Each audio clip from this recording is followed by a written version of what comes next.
The candles had burned low in the tower chamber.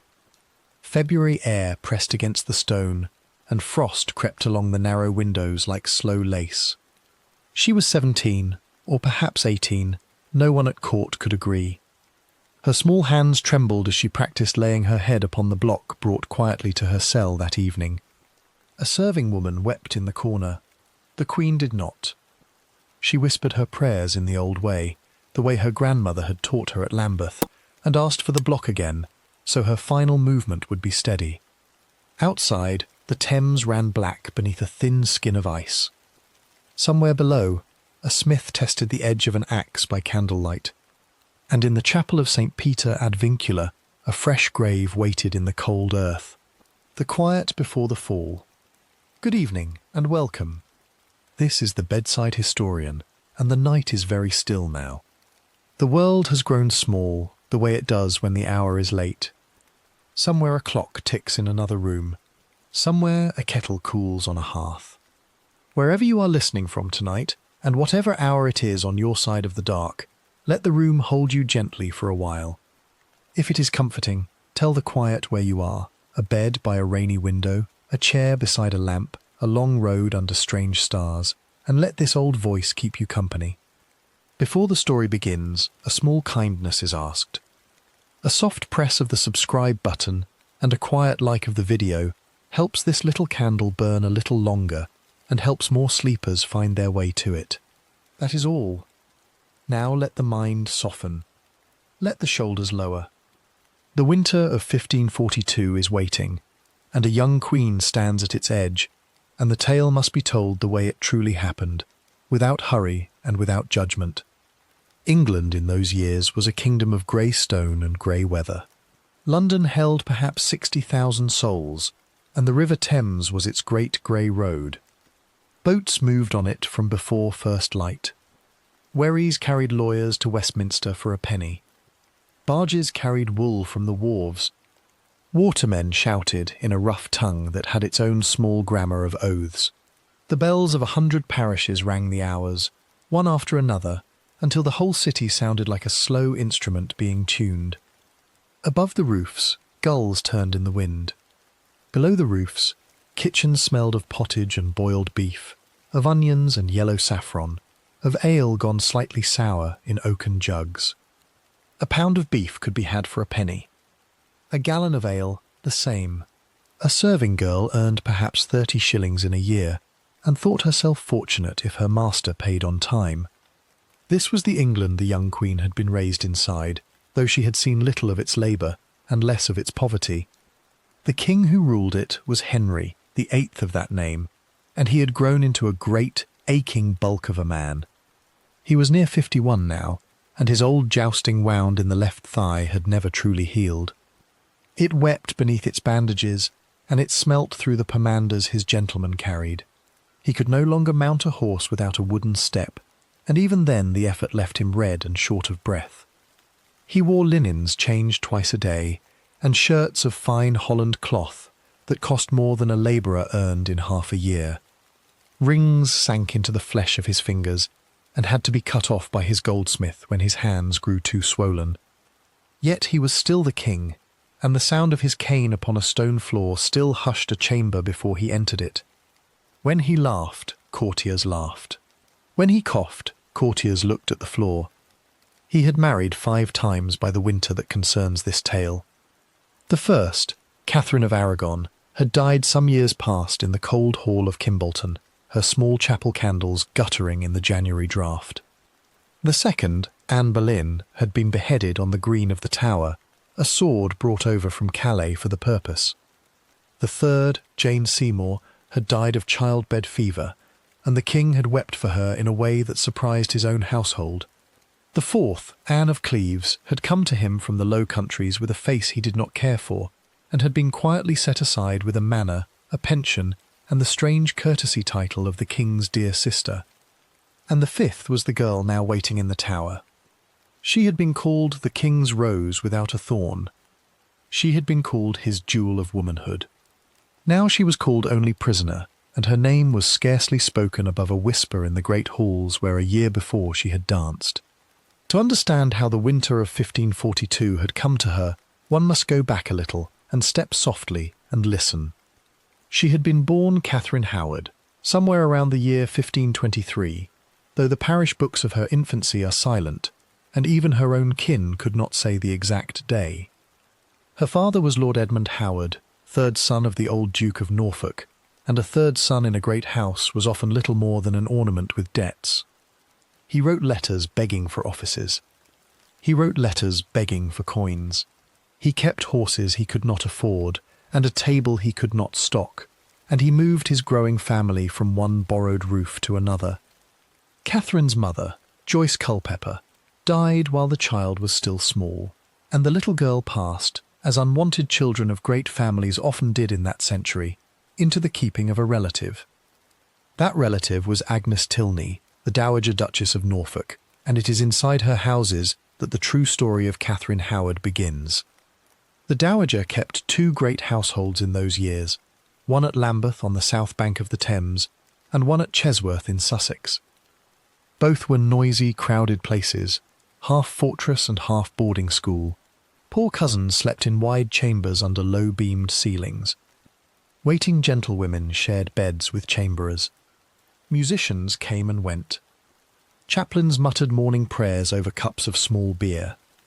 In the kitchens, mutton hissed on iron spits, and cooks measured out pounds of butter and pecks of oatmeal for a haul of 40. The Dowager herself was an old woman, sharp of tongue and short of patience, and she left the daily discipline of the young to whichever gentlewoman she trusted least in her chamber. That gentlewoman, in her turn, was often distracted by her own quarrels and courtships. So the girls of the household, some noble, some merely gentle, some poor cousins with mended sleeves, grew up largely unwatched. Catherine was a small child in this house, then a small girl, then a young woman. She had reddish auburn hair that curled at the temples and hazel eyes, and a face that later portraits would remember as round and merry. She was not tall. She was not learned. The Dowager's schoolroom, if it can be called that, taught her a little needlework, a little dancing, a little writing in a hand that leaned to the right and often forgot its letters. She could read enough to follow a psalter. She could sign her name. She could carry a tune upon the virginals, and she loved music the way some children love the sea, with a hunger that made her sit near it whenever it played. She was affectionate by nature, quick to laugh, quick to be flattered, and quick to trust. In a well-ordered nursery, such qualities would have been shaped and softened. In the Dowager's crowded rooms, they were merely left to grow. She had almost no memory of a mother's guiding hand. Her father drifted in and out of her life like a distant weather. She rarely saw her uncle, the great Duke of Norfolk, and when she did, he looked at her the way a merchant looks at a bolt of cloth, weighing what it might fetch at market. The women who dressed her in the mornings were often no older than herself. They tied her laces and pinned her coif, and they whispered to her of what they had seen the night before in the Maidens' chamber, and they taught her their small vocabulary of secrets before she had any moral framework by which to sort them. A little girl learned, in that house, that touch could be casual and that promises could be spoken without meaning. She learned that the great men who came and went were to be pleased, because pleased men gave gifts, and gifts meant new sleeves, and new sleeves meant one might be looked at with favour. The Dowager herself was fond of the child in her own way. She called her by the pet name Cat, and sometimes had her brought into the great chamber to sing before guests. She gave her a small string of coral beads for a saint's day, and a length of tawny satin for a gown when she was 12. But the Dowager was old, and her joints ached in the damp of Lambeth, and she could not be everywhere. She trusted the walls of her house too much. She trusted her waiting women too much, and she trusted the discretion of the young men who lived within her gates, and taught music, and copied out papers, and slept in chambers only a corridor away from the girls, more than any careful guardian would have. In these years, Catherine learned the geography of that house very well. She knew which stair creaked at the 4th step. She knew that the great door to the Maidens' chamber had a lock, but that the lock had long since been broken, and no one had thought to mend it. She knew that a certain gentlewoman kept the key to the outer gallery in her sleeve, and could be persuaded, for a sugared comfit or a whispered promise, to hand it over. She knew where the moon fell on the flagstones of the long gallery at midnight, and where the shadows pooled behind the arras. She knew, in short, all the small paths of a house in which children had been left too much to themselves. Outside those walls the great world moved on. King Henry parted from Rome and made himself the supreme head of the Church of England. Monasteries were dissolved, their leads stripped from the roofs, their stones sold for building, their bells melted for coin. Old men who had spent their lives at prayer wandered the roads with a small pension in a leather purse, or died in ditches. Statues of the Virgin were pulled down, and pilgrim badges scraped from cloaks, and the great shrine of St. Thomas at Canterbury broken up, its jewels carted away to the king's own treasury. Old faith and new faith fought in whispers and in sermons and, sometimes, in the smoke of a burning at Smithfield. It was a country where a wrong word at the wrong table could cost a family its lands, and where a right marriage at the right hour could raise a house into the highest circle of the realm. The Howards were a house that lived by such calculations. They had already given one daughter of their blood to the king, Anne Boleyn, cousin to Catherine through her mother's line, and they had watched her rise and fall. They had learned, or believed they had learned, what a queen must do to keep her head. They had also learned that the king, in his aging body, was a lonely and fretful man, and that lonely men can be led, gently, by a soft hand. So when the fourth queen, Anne of Cleves, arrived and displeased him, the Howards began to look about their households for a girl who might catch his tired eye. And Catherine, now around 15, with her reddish curls and her merry laugh and her love of dancing, was quietly noted. Word passed between her uncle the Duke and her step-grandmother the Dowager. New gowns were ordered.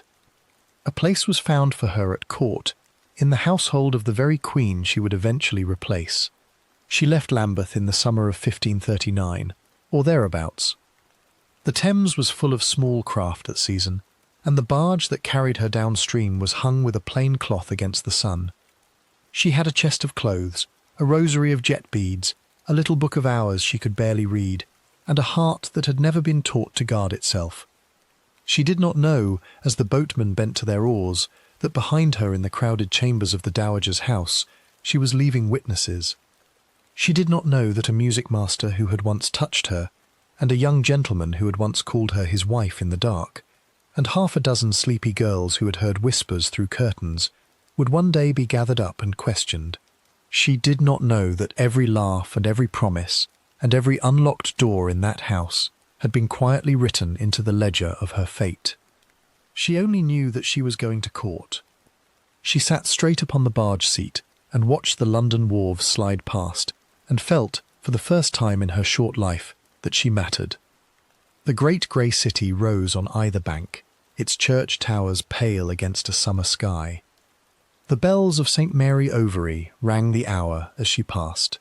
A woman on the shore was calling her children in for their supper. A dog barked from a wherry. Everything was ordinary, and everything was about to change, and no one on the river that afternoon knew what a small barge with a Howard girl aboard was carrying toward the palaces downstream. The oars dipped.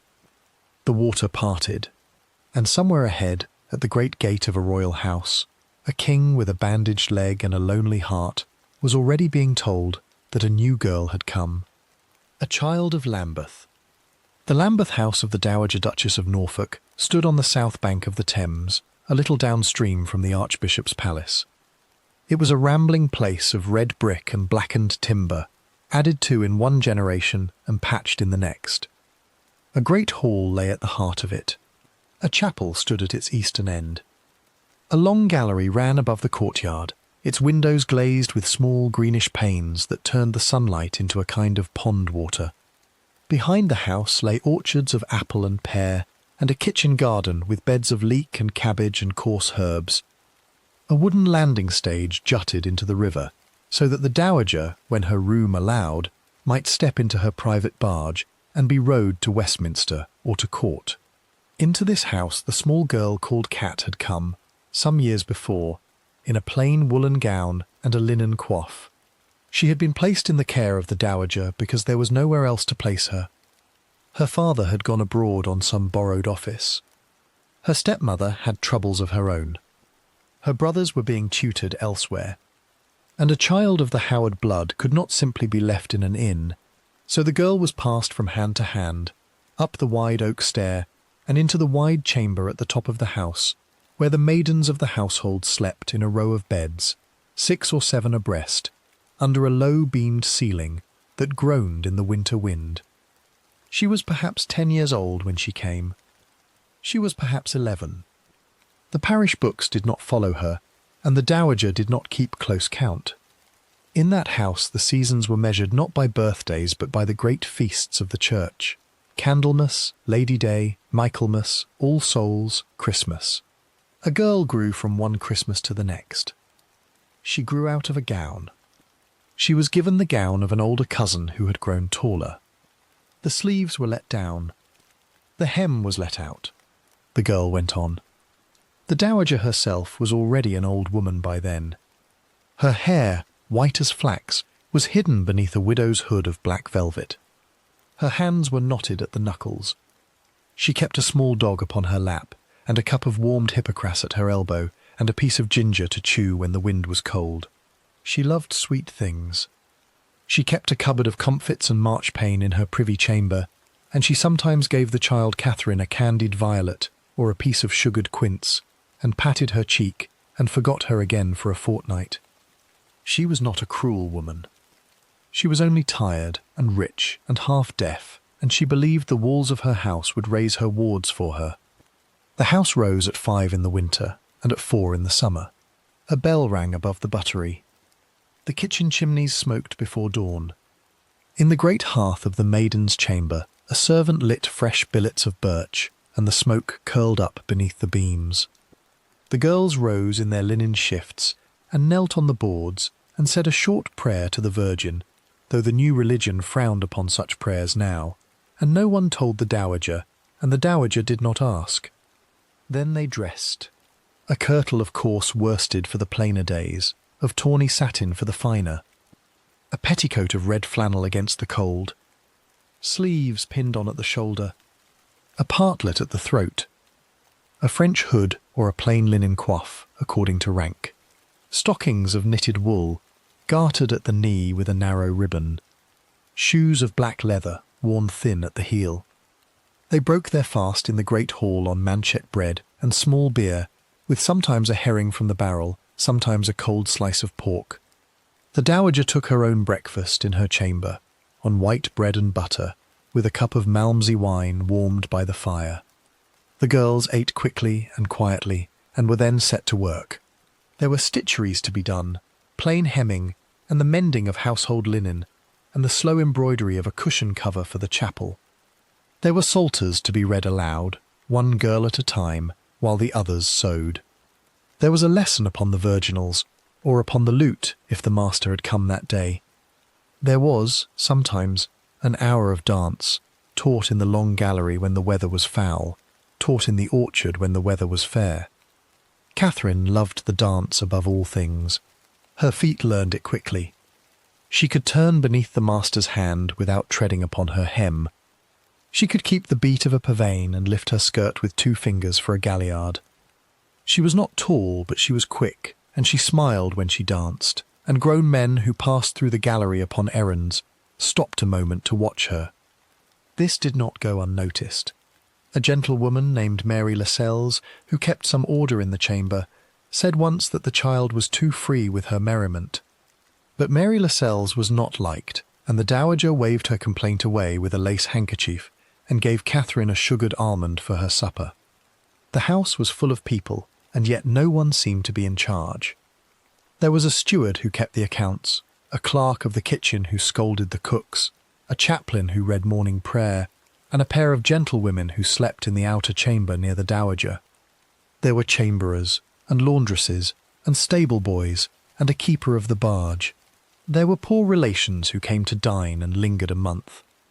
There were musicians who came for a wedding and stayed a year. There were tutors who taught nothing to no one and drew a small wage all the same. Everyone was busy with their own quarrel, their own courtship, their own borrowed shilling.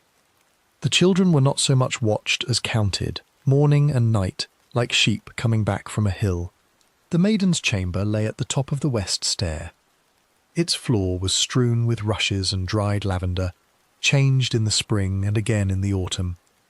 The beds were low, hung with curtains of green saicloth, and each held 2 or 3 girls, because beds were dear and warmth was cheap.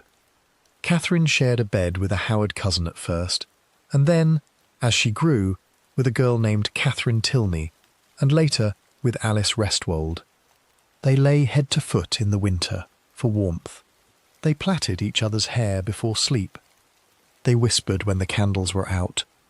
They spoke of the young men of the house, of the dowager's chaplain who blushed when spoken to, of the barge master who was said to have a wife in Southwark and another in Deptford. They spoke of court, though none of them had seen it. They spoke of gowns they had not worn, and songs they had not learned, and men they had not met.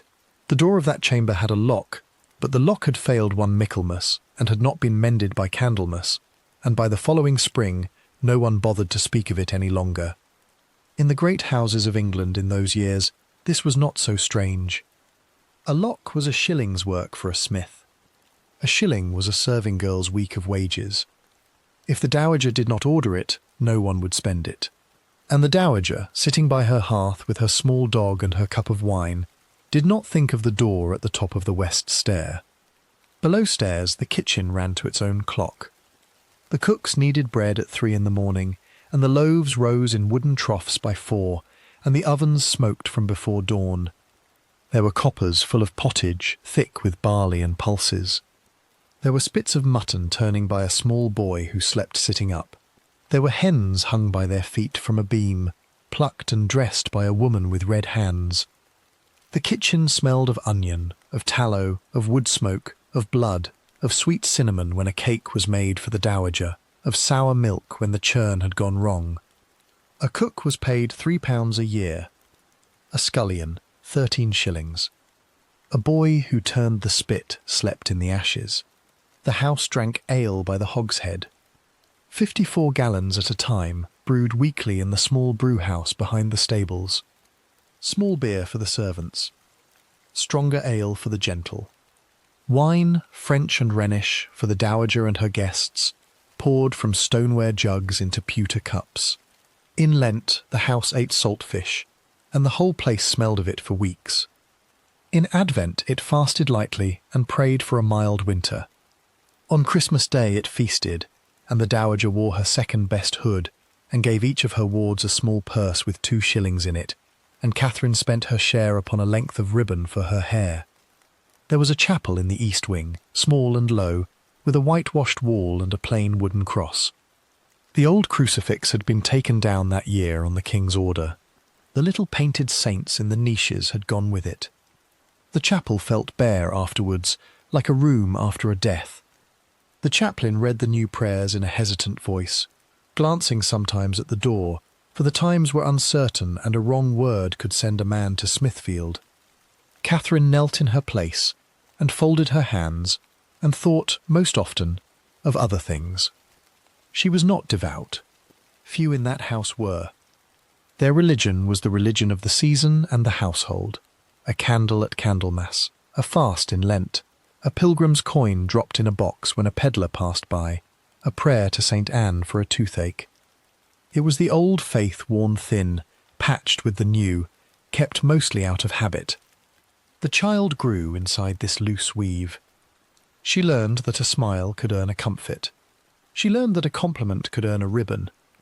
She learned that when a gentleman of the household patted her cheek and called her pretty, no one scolded him, and no one scolded her.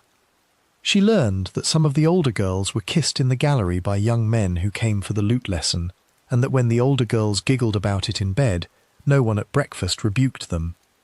She learned that the world was full of promises, and that promises could be broken, and that broken promises did not always leave a mark. She learned these things young, before she had the words to name them, before any careful hand had shown her offence. Some nights, when the wind came in from the river, the house creaked like a great wooden ship. The chamber shutters rattled. A branch tapped a window. A rat moved in the wall. The girls pulled the covers to their chins and told each other stories. Of the white lady said to walk the orchard when the moon was full, of the drowned boatman said to haunt the landing stage, of the black dog said to sit at the foot of a certain bed when a girl in the house was to die within the year. They frightened themselves and laughed, and slept at last with their hands clasped beneath their cheeks. Catherine slept quickly. She had a gift for sleep. Even in later years, in the great chambers of palaces, she would fall asleep like a child. In the middle of a sentence, her hand still curled around a cup. By the age of 12, she had begun to fill out her sleeves. Her hair, once carrot red, deepened to a richer auburn. Her eyes stayed hazel. Her mouth kept its small upward turn, as though a private laugh sat always behind her lips. A visiting cousin, come to Lambeth on some Howard errand, looked at her across the great hall one supper, and said quietly to the dowager that the child would be beautiful in a year or two. The dowager only nodded and reached for another sweetmeat. She had heard such things said of many girls, and had seen most of them married by 15 to some second son with a small manor and a large debt. But the Howards did not marry their daughters to second sons unless there was no other choice. The Howards, in those years, were rebuilding. They had lost ground under Cardinal Wolsey. They had lost Anne Boleyn. They needed new footholds at court. And so the dowager, in her half-attentive way, began to notice the child in her own great chamber. She began to have Catherine brought down in the evenings to sing before her guests, in a small, clear voice that never quite reached the far end of the hall. She began to have her taught a little French, badly, by a chaplain who himself spoke it badly. She began to think, without yet saying it aloud, that the girl might do for something better than a country match. Above the west stair, the Maidens' chamber went on as before. The broken lock stayed broken. The gentlewomen who were meant to sleep near the girls slept, most nights, elsewhere, with a lover, with a sister, with a cup of wine and a book. The younger girls whispered later and later. The older girls slipped down the gallery to meet the young men of the household by the pantry door. And into the ordinary noise of that house, one evening in a summer when Catherine was perhaps 13, there came a new figure, a young man newly hired, with a lute over his shoulder, and a soft manner, and a habit of catching the eye of any girl who might be watching. He had been brought in to teach the virginals. He would be given a small chamber near the Maidens' stair. He would be paid £2 a year. His name would soon be spoken in the chamber above, in the whispered geography of that house, and it would be spoken again, many years later, in a very different room, before very different men. But for now he only bowed to the dowager, and thanked her for the place, and turned to look at the girls gathered by the window. And Catherine looked back. Whispers in the Maidens' chamber. The music master's name was Henry Manox, and he came into the house at Lambeth in the year the pear trees were heavy and the river ran low. He was young, perhaps 22, with a narrow face and dark hair that fell across his brow when he bent to his lute. He wore a doublet of plain grey fustian, mended at one elbow, and a small silver ring upon his little finger, that he said had been his mother's. He walked softly, as musicians often do, so as not to startle the strings they carried. He bowed to the dowager with the practised grace of a man who has bowed to many old women in many great halls. He was given a small chamber above the buttery, a bed of straw upon a wooden frame, a chest for his linen, and £2 a year for teaching the virginals to any girl in the house who cared to learn. Catherine cared to learn. She had cared to learn since she was small, when a travelling player had come one Christmas and set his fingers upon the keys, and she had stood by his elbow with her hands folded and her mouth a little open, and had not moved until he was done. Music was, for her, the one lesson that did not feel like a lesson. It did not scold her for her uneven letters. It did not test her Latin. It only asked that she sit straight upon the bench and lay her small hands upon the keys and follow. She followed well. Manox saw it at once. He said so to the dowager, who was pleased, and gave him a cup of malmsey from her own jug, and told him he might teach the child every second day after the noon meal. The lessons were held in the long gallery, where the light came in green through the small panes, and the virginals stood upon a trestle by the window. In the beginning, others sat with them. A gentlewoman would bring her sewing to a chair by the door. A cousin would stand behind Catherine's shoulder and turn the pages of the little book of tunes. The dowager herself, on a bright afternoon, might pass through on her way to the orchard and pause and nod and go on. Manox, in those first weeks, was very correct. He kept his voice low. He praised the child's ear. He tapped the beat upon the wood of the instrument with the flat of his finger and did not lay a hand upon her wrist. But the house was not a careful house, and the weeks went on, and the gentlewoman by the door began to bring her sewing elsewhere, and the cousin behind the shoulder grew bored of pages, and the dowager forgot the hour of the lesson entirely. And so, by the turning of a season, Catherine and her music master were often alone in the gallery, with only the green light between them, and the small sound of the strings, and the tapping of his finger upon the wood. He began, then, to sit closer upon the bench. He said it was to reach the further keys. He began to lay his hand upon hers, to guide her fingering. He said it was the only way to teach the passage. He began to lean above her shoulder, and his breath was warm at her temple, and his voice was very soft when he named the notes. She was 13. She had lived all her life in a house where a man's hand upon a girl's wrist was a small thing, quickly done, quickly forgotten. She did not pull away. She did not know how. No one had ever told her that pulling away was a thing a girl could do. He gave her a small gift one afternoon, a length of narrow blue ribbon that he said would suit her hair. She thanked him and hid it in the sleeve of her kirtle, and wore it that night to bed, tied around her wrist beneath her shift, so that Catherine Tilney should not see it. In the Maidens' chamber the whispers about Manox had already begun. He had been seen to look at Catherine at supper. He had been seen to pass her in the courtyard and touch her sleeve. Alice Restwold, older and sharper of tongue, said one night in the dark that the music master was making a fool of himself over a child.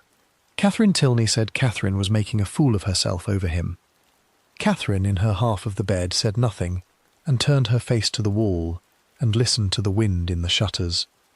There came an afternoon in the late autumn, when the great hall was empty and the household at some errand of the harvest, that Manox drew Catherine aside at the end of the lesson, and asked her to walk with him a little way in the gallery. She went. He spoke, in his soft musician's voice, of her beauty, and of his poor estate, and of the great difference between them. He said he knew he could never marry her. He said he was only a music master, and she a Howard, and the world would laugh at him for daring to lift his eyes. He said it with such a mournful courtesy that she felt sorry for him, and pressed his hand, and did not know that in doing so she had spoken half a promise. And then he asked, still very softly, whether he might be permitted a small liberty, nothing that need shame her, nothing that need be spoken of, only the small liberty of a touch, that he might carry the memory of it, as a poor man carries a coin sewn into his hem. She let him. She was 13. She did not understand what she was letting. He kept his word, in a fashion. He did not ruin her. But he took, that afternoon and on afternoons that followed, what he called his small liberties. A hand slipped beneath her partlet, a mouth pressed to the hollow of her throat, a fumble at the lacing of her kirtle in the shadow of the arras.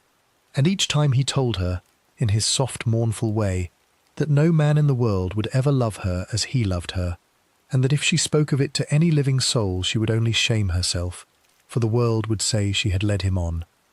She did not speak of it. Not, at first, to Catherine Tilney. Not to Alice Restwold. Not to the chaplain in the whitewashed chapel where the little saints had been taken down. She carried it as girls in that house had always carried such things, folded small beneath the linen of the day. But a house of 40 pairs of ears keeps few secrets long. Mary Lascelles, the gentlewoman whose complaint had once been waved away with a lace handkerchief, began to watch. She had a brother, John Lascelles, a serious young man of the new religion, who visited her sometimes at Lambeth, and did not approve of what he saw. She began to note the hour when Manox and the child went into the gallery, and the hour when they came out, and the flush upon the child's cheek, and the small crooked smile upon the music master's mouth. One evening Mary Lascelles came upon them in the chapel itself. The candles had not been lit. The chaplain was elsewhere. Manox had his arms about Catherine's waist and his face at her ear. Mary stood a long moment in the doorway before she made a small sound in her throat. Manox stepped back at once and bowed and murmured that they had come only to look at the new hangings, and slipped past her into the corridor. Catherine stood with her hands at her sides and her chin lifted, as she had seen the older girls stand when caught at the pantry door. Mary looked at her without kindness and said, quiet and low, that if she went on in this fashion she would be undone, and that the music master was not the sort of man to be trusted with a Howard girl, and that if the dowager were to hear of it, there would be a whipping such as the house had not seen in a 12-month. Catherine curtsied as a well-taught child curtsies to a scolding aunt, and said she was sorry and did not mean it. Mary Lascelles did not tell the dowager. She told Manox. She caught him alone at the foot of the west stair the next morning, and said, in a voice that trembled with a strange mixture of anger and fear, that he was to leave the child alone, or she would carry his name to the Duchess herself. Manox looked at her a long moment, and then he laughed, softly, as a man laughs at a small dog that barks in the road. He said that she meddled in what did not concern her. He said the child was fond of him, and no harm was done, and that he intended, in time, to make her his wife. Mary Lascelles told him what all Lambeth knew, that no Howard would give her blood to a music master, and that he was a great fool if he thought otherwise. Manox's face changed then. The soft courtesy went out of it. He said a hard thing, in a hard voice, that Mary Lascelles never repeated even to her brother in her old age, and turned upon his heel and went back up the stair. Whatever passed between them in that moment, something in the music master's ardour cooled. He did not stop the lessons at once. That would have drawn notice. But the hand upon Catherine's wrist grew lighter, and the breath at her temple less warm, and the small gifts stopped coming. Within a season, a new figure had begun to fill the space he was quietly leaving.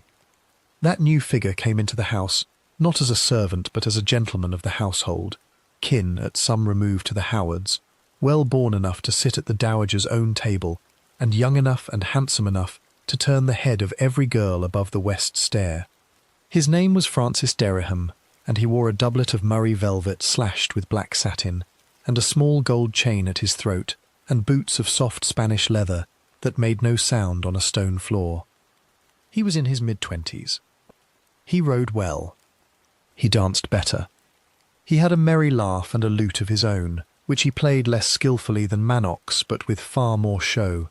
He had, above all, a way of looking at a girl as though she were the only creature in the room, and then, a moment later, looking at another girl in the same fashion, so that neither of them knew whether she had been chosen or forgotten.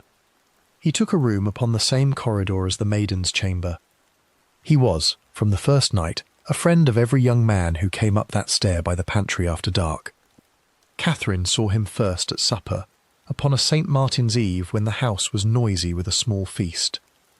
He was seated far from her, near the dowager, and he did not look at her at all, and she felt, obscurely, that this was a slight. Later, in the gallery, he found her by the virginals, and asked her to play. She played the small tune Manox had taught her, and made a mistake in it, and blushed.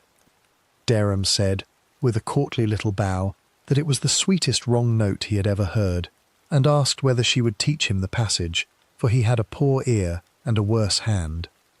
He sat beside her upon the bench, in the place Manox had lately sat, and laid his hand upon hers, and she did not pull it away, because she had never learned how. Within a month, Manox had left the house. The dowager was told he had been offered a place in another household, and gave him a small gift of 2 shillings and a length of black cloth for a new doublet, and did not think of him again. Above the west stair, the whispers turned to Francis Dereham. He gave gifts more openly than Manox had done, and richer ones, a length of French silk for a sleeve, a small enamelled brooch shaped like a lover's knot, a pair of white gloves fringed with silver thread. He called Catherine his wife, and she called him her husband, and the older girls in the chamber sighed and laughed, and said such promises meant nothing unless a priest was there to write them down. But in the England of that century, A promise between a man and a woman, spoken plainly, before witnesses, was very nearly a marriage in itself. The lawyers called it a pre-contract. If a man and a woman said, before others, that they took each other as husband and wife, and if they then lay together as husband and wife, the church would count them wed, whether a priest had blessed them or not. Francis Dereham knew this. Catherine did not. The girls in the chamber knew it in a vague way, as country children know a proverb, and so in the winter of 1538 or thereabouts, in the Maidens' chamber above the west stair, with Catherine Tilney in the next bed, and Alice Restwold behind a curtain and a candle guttering in a pewter dish, words were spoken that would one day be carried into a tower chamber and set upon a table before grave men in furred gowns. She was 15, or nearly so. He was 25, or thereabouts. He came up the stair after the pantry door was quiet, and she opened the broken lock, and he lay with her in the bed she shared with Catherine Tilney, and the other girls turned their faces to the wall, or pretended sleep, or watched through the parting of a curtain. In the morning he was gone before the bell rang above the buttery. In the morning she rose in her linen shift and washed her face in cold water from the ewer, and dressed, and went down to the great hall, and ate her manchet bread and her small beer, beside the same cousins who had heard him come and go, and none of them spoke of it at the board. It was only spoken of in whispers, above stairs, when the candles were out. They called each other husband and wife in those months as easily as they called each other by their given names. He gave her a small purse of embroidered velvet with a shilling inside, and she gave him a token of her hair, cut from behind her ear, and tied with the blue ribbon Manox had once given her. She did not think of Manox any longer. Manox belonged to another life, before Francis, before the Murray doublet and the soft boots and the lute in the gallery. She thought, as a girl of 15 thinks, that this was the whole shape of her life now, that she would go on in this crowded house with this handsome man who called her wife, and that in time some quiet arrangement would be made, and the world would nod, and it would all be well. The world was already moving otherwise. In the great houses along the river, the Howards were counting their pieces upon the board. The king had grown weary of the Queen from Cleves before she had unpacked her chests. The dowager had begun to look at Catherine with a new attention, as one looks at a jewel one had forgotten one owned.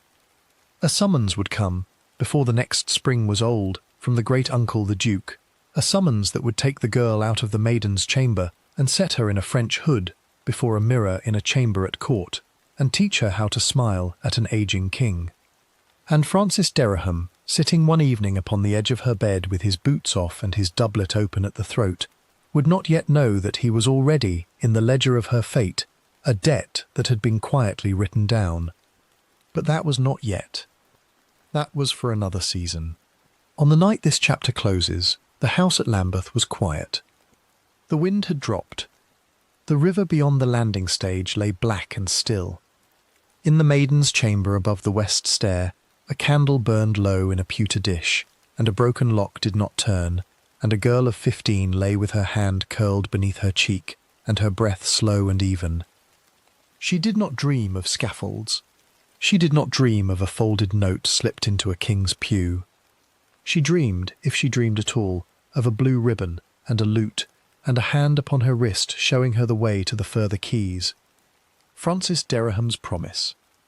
The winter of 1538 came in slow and grey along the south bank of the Thames. The willows by the landing stage stood bare and dripping. The reeds were bent under a thin skin of frost each morning, and the boatmen who tied up at the dowager's stair blew upon their fingers and rubbed their palms together before they took the ropes. In the kitchens of Lambeth, the cooks laid down thick straw upon the flagstones to save their feet from the cold, and kept a small fire burning all night beneath a copper of gruel, so that any servant coming in from the stables might dip a wooden cup and warm the inside of his chest before he went up to bed. The dowager herself kept to her privy chamber for weeks at a stretch, wrapped in a gown of black lamb's wool lined with squirrel, a stone bottle of hot water at her feet, and a piece of candied ginger always at her lip. Above the west stair, the Maidens' chamber grew close and warm with the breath of many sleepers. The green say curtains were pulled tight around the beds. A brazier, of small coals stood in the middle of the floor, tended by a serving girl who fell asleep beside it more nights than not. The rushes underfoot were changed less often in the winter, and by January they smelt of old lavender and something sourer beneath it. The girls slept in their linen shifts with a woolen petticoat pulled over them for warmth, their hair loose and plaited only at the ends, their small hands tucked beneath their cheeks. And through that long dark season, night after night, Francis Dereham came up the west stair after the pantry door was quiet, and the broken lock did not turn, and Catherine Howard drew back the curtain of her bed to let him in. He came in his shirt and hose, his doublet folded over his arm, his boots left below in the corridor so that his tread should make no sound upon the boards. He carried, most nights, a small offering, a piece of marchpane wrapped in a linen cloth, a candied plum in a twist of paper, once a tiny silver bodkin for her hair that he said had cost him fourpence at a stall by St. Paul's. He shared these with her in whispers, breaking the marchpane between them upon the pillow, dropping crumbs into the linen of the bed, laughing softly when she licked the sugar from her fingers. In the next bed, Catherine Tilney would turn her face to the wall, and Alice Restwold would breathe the slow, careful breath of a woman pretending sleep, and Joan Bulmer, who lay by the shuttered window, would sometimes cough on purpose so that the noise beyond the curtain might be covered. They spoke, in those whispered hours, of small things. He told her of his family in Ireland, of an uncle who kept a horse farm near Dublin, of the crossing he had made in a hoy from Chester, with the wind so contrary that the passage had taken 11 days. He told her of the court at Whitehall, where he had once carried a message for his kinsman, and had seen the king from a distance, and had thought the king looked tired, and shorter than the ballads had led him to expect. She told him of her mother, of whom she remembered almost nothing, a soft voice, a warm hand, the smell of rosemary in a linen sleeve.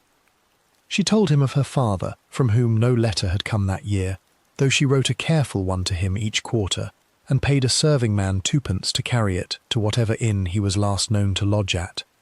She told him she was afraid of thunder, and he laughed at that, gently, and promised he would sit up with her the next time the summer storms rolled down the river. And so, in the crumbs of marchpane and the small confidences, the shape of a life together began to form between them in the dark. He began, that winter, to speak more often of the future. He said, when the candle was almost out and her head was upon his shoulder, that when she was of an age, and when he had made his fortune, he would take her away from Lambeth. He would carry her, he said, to Ireland, where he had cousins with land, and no great questions asked, and there they would keep house together, and she should have a still room of her own for the making of cordials, and a small dairy for the making of cheeses, and a garden with a walk of clipped rosemary. He said it so gently and so often that she began to believe it, in the way girls of 15 believe such things, not as a plan with dates and coins attached, but as a warm shape somewhere in the distance, like a lit window seen across a field on a cold walk home. One night, near the Feast of Candlemas, he brought her a purse. It was of green velvet, embroidered along the seam with a fine gold thread that had been couched down in tiny stitches by some patient hand in a workshop off Cheapside. Inside it were 3 silver shillings, more coin than she had ever held at one time in her life. He laid it upon the coverlet between them and said, in a voice she remembered ever afterward, that this was her wife's purse, and that whatever coin came into his hand from that day forward, some share of it would go into it, so that if any hard hour came, she should never be without a shilling to send for a doctor or to pay a carrier. She turned the purse in her hands. The velvet was warm from the inside of his doublet. The silver clinked, small and grave, against the stitching. She said, in a whisper that Catherine Tilney would later swear she had heard, that she took him for her husband. And he said, with his mouth against her hair, that he took her for his wife. And that was all. There was no priest. There was no book. There was only the dark chamber and the broken lock and the 3 silver shillings in a green velvet purse. By the customs of that century, this was not a small thing. The lawyers of the church called such a private promise a pre-contract, or a spousal in words of the present tense. 2 people, free to marry, who said before witnesses that they took each other now as husband and wife, and who then lay together as husband and wife did, were counted wed in the eye of the old canon law, whether a priest had blessed them or not. It was how many quiet marriages were made in the country parishes, especially where a priest lived at a distance and the harvest was pressing. It was also how many quiet ruins were made, when one side later denied what the other side remembered. Francis Dereham knew this law. Catherine did not. The girls in the chamber knew it as country children know a proverb, in a vague and half-laughing way. And so, in whispering the promise, she had done something that in a Roman court, or in the Archbishop's own consistory across the river, could one day be brought forth and read aloud. She did not think of Roman courts. She thought, in the days that followed, of the green velvet purse, which she hid inside the linen at the bottom of her chest, beneath a folded shift and a pair of knitted stockings. She thought of him at supper in the great hall, when he sat far down the board and did not look at her, and she felt, for the first time, a wife's small pride in a husband's discretion. She thought of him in the gallery, when he stopped to bow to the dowager and to compliment the new hangings, and she watched his hands as he spoke, and remembered where his hands had been the night before, and blushed a little into her collar. In the Maidens' chamber, the older girls began to call her Mistress Dereham, in soft laughing voices, when no gentlewoman was near, and she did not correct them. Catherine Tilney, in her half of the bed, was a plain young woman with a long nose and a careful mouth, and she saw more than she said. She said to Catherine one afternoon, as they folded linen in the still room, that promises spoken in beds were not the same as promises spoken before priests, and that a girl who trusted a young man's word in the dark might find it a very light thing in the daylight. Catherine answered, with the small crooked smile that had begun to be her habit, that Francis was not that sort of young man. Catherine Tilney folded another sheet and pressed it flat and did not answer, but she did not forget the answer she had been given. Later, in a very different room, when grave men in furred gowns asked her what she had seen and heard in the chamber at Lambeth, Catherine Tilney would remember that afternoon, and the pile of linen, and the small crooked smile. Alice Restwold, who was married to a groom of the household and slept behind a curtain of coarse buckram at the far end of the chamber, was less careful. She had a fondness for Catherine, and a fondness also for the small marchpanes Francis brought, of which he sometimes shared a piece with her in the morning when he passed her upon the stair. She said openly, at breakfast, that the bed above the west stair had grown a fine reputation, and laughed, and was kicked under the table by her husband and told to hold her tongue. She held it for a week. Then she said it again, over the mending in the still room, to Joan Bulmer and to Margaret Morton, and they laughed, and Margaret Morton, who had a sharp tongue and a poor memory for whom she trusted, carried the joke into the outer chamber, where the gentlewomen sometimes sat. It did not, that winter, reach the dowager.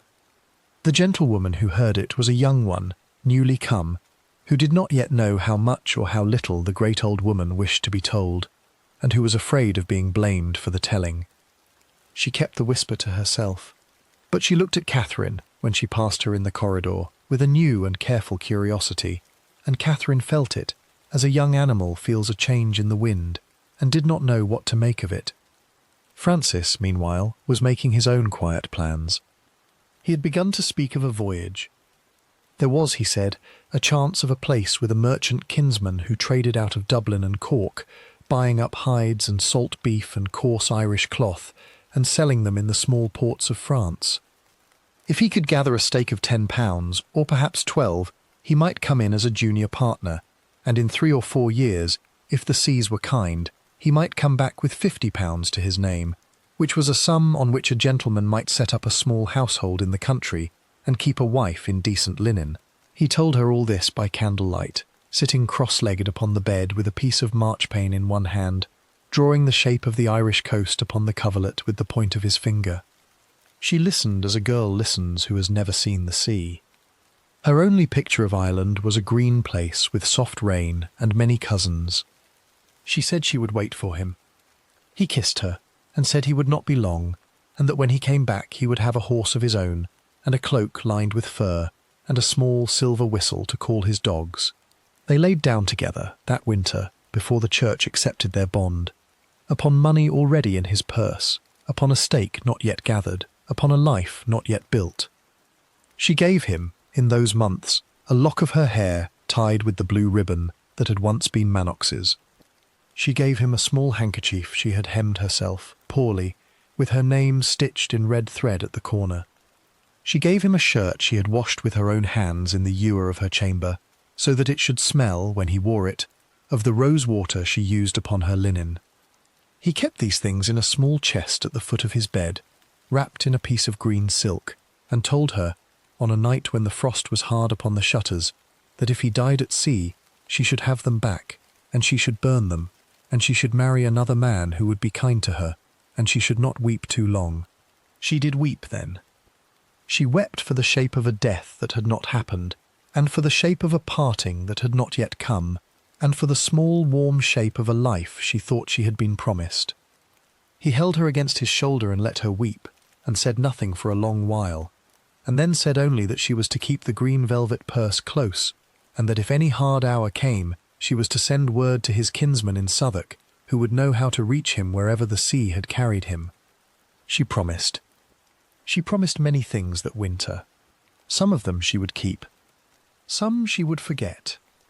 And one, spoken in the dark above a broken lock, would be waiting for her, patient as a debt in a merchant's ledger, when the world had grown very much larger and very much colder, and when the men who kept such ledgers had been given leave, at last, to open the book. The winter thinned. The frost came away from the reeds. The river began to run higher and browner with the melt. The dowager, wrapped still in her black lamb's wool, sent for Catherine one afternoon and looked at her a long time in the light from the window, and asked her how old she was now, and how she had come along at her French, and whether she could dance a galliard without shaming her house. Catherine answered as best she could, standing straight with her hands folded before her kirtle. The dowager nodded and reached for a piece of ginger, and said that a letter had come that morning from the great duke her uncle, and that there was to be a change in the household, and that the child was to prepare herself, for she was going up the river to court. A summons to court. The letter from the great duke was folded thrice, sealed with a red wax that bore the impress of a lion's paw, and carried up the river by a serving man in the Howard livery of red and gold.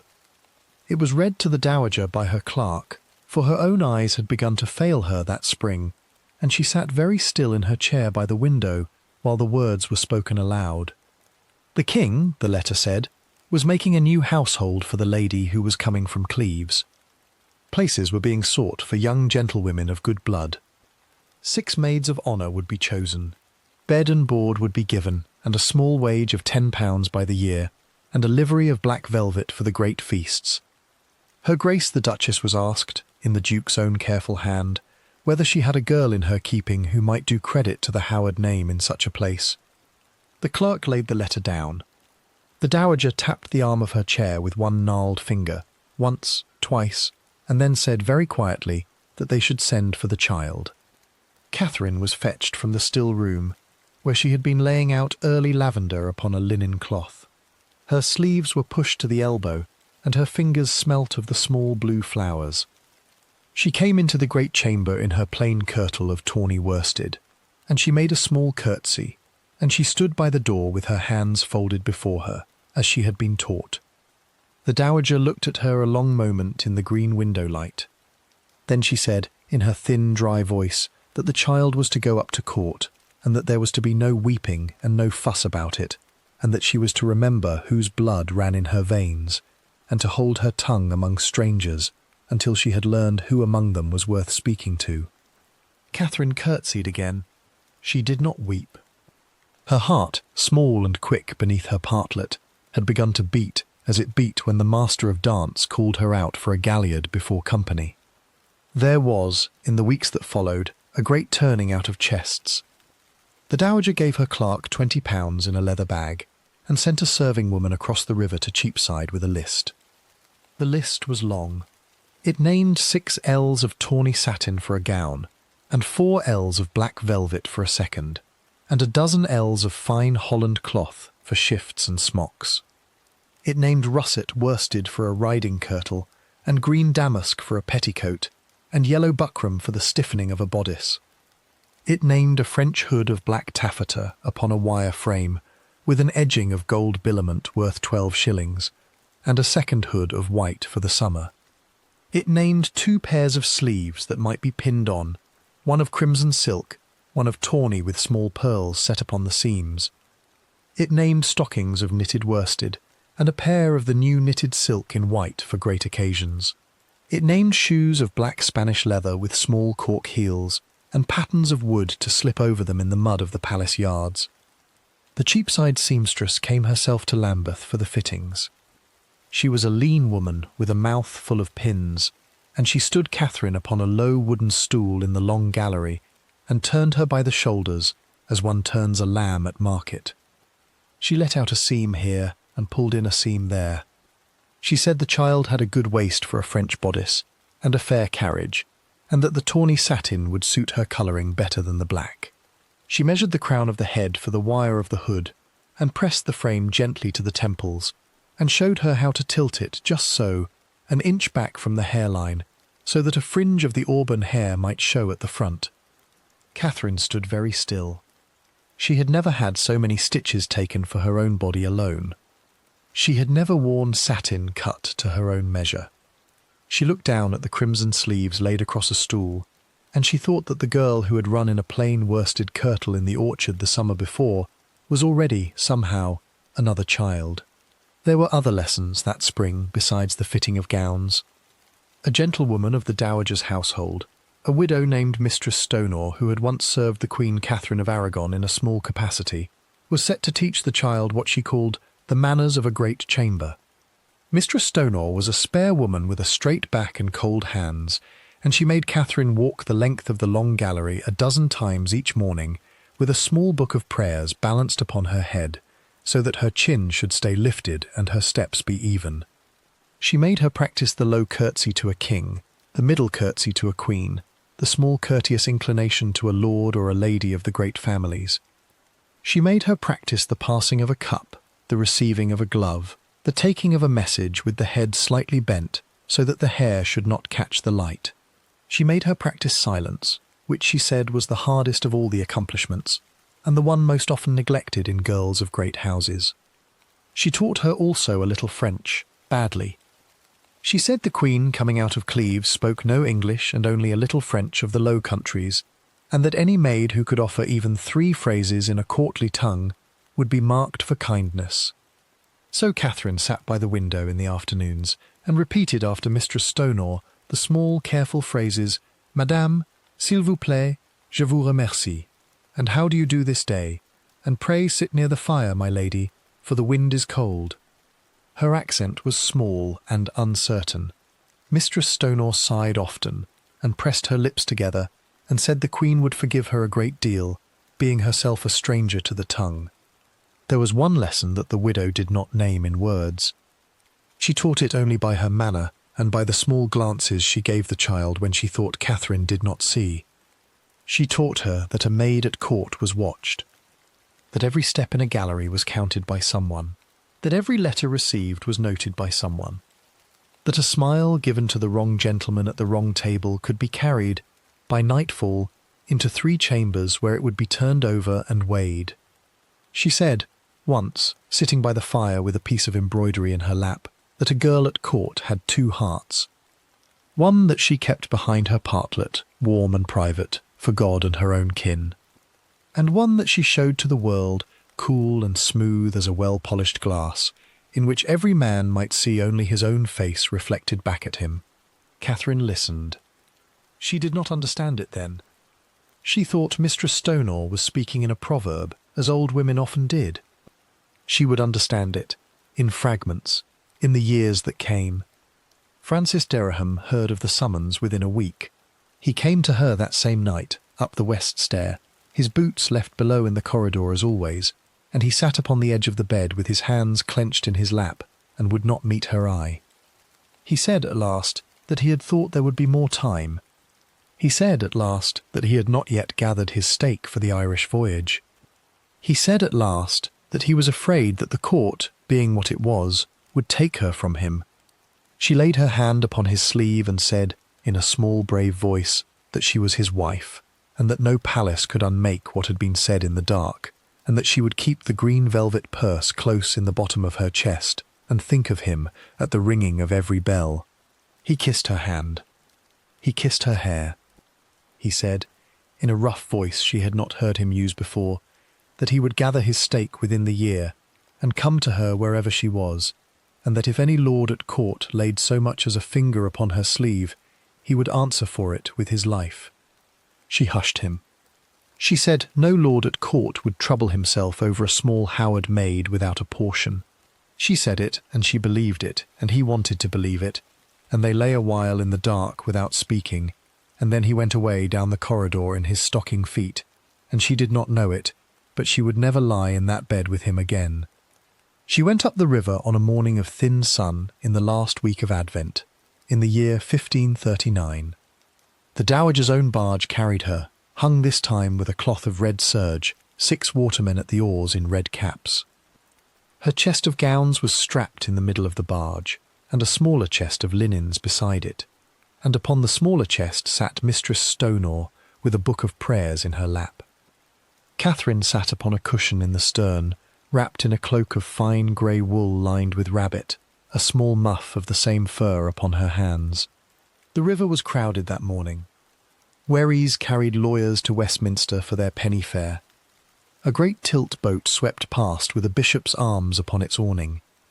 Swans moved in a slow white line by the reeds. The bells of St. Mary Overy rang the hour of 10 as the dowager's barge slid under the shadow of London Bridge, and Catherine looked up, as she had been told never to do, at the small dark shapes set upon the poles above the southern gatehouse, and looked away again quickly, and did not ask what they were. At the palace stair she was handed out of the barge by a groom in a green coat. Her cloak was taken. Her chests were carried up by 2 porters who did not speak. Mistress Stonor pressed her hand once, quickly, at the top of the stair, and murmured, "Remember, child, the 2 hearts," and turned back to the barge. Catherine was led through a paved courtyard, and up a wide oaken stair, and down a corridor hung with a tapestry of the story of Susanna, and into a chamber where 4 other young gentlewomen were already sitting upon low stools, sewing at a piece of linen stretched upon a frame.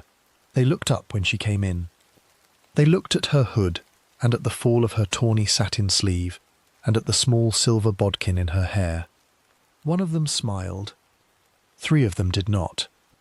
A dry-voiced woman in a black gown, whom she later learned was Lady Rutland, the chief of the maids, told her to set her cushion by the window, and to take up a needle, and to speak only when she was spoken to, for the Queen was resting in the next chamber, and did not wish to be disturbed by chatter.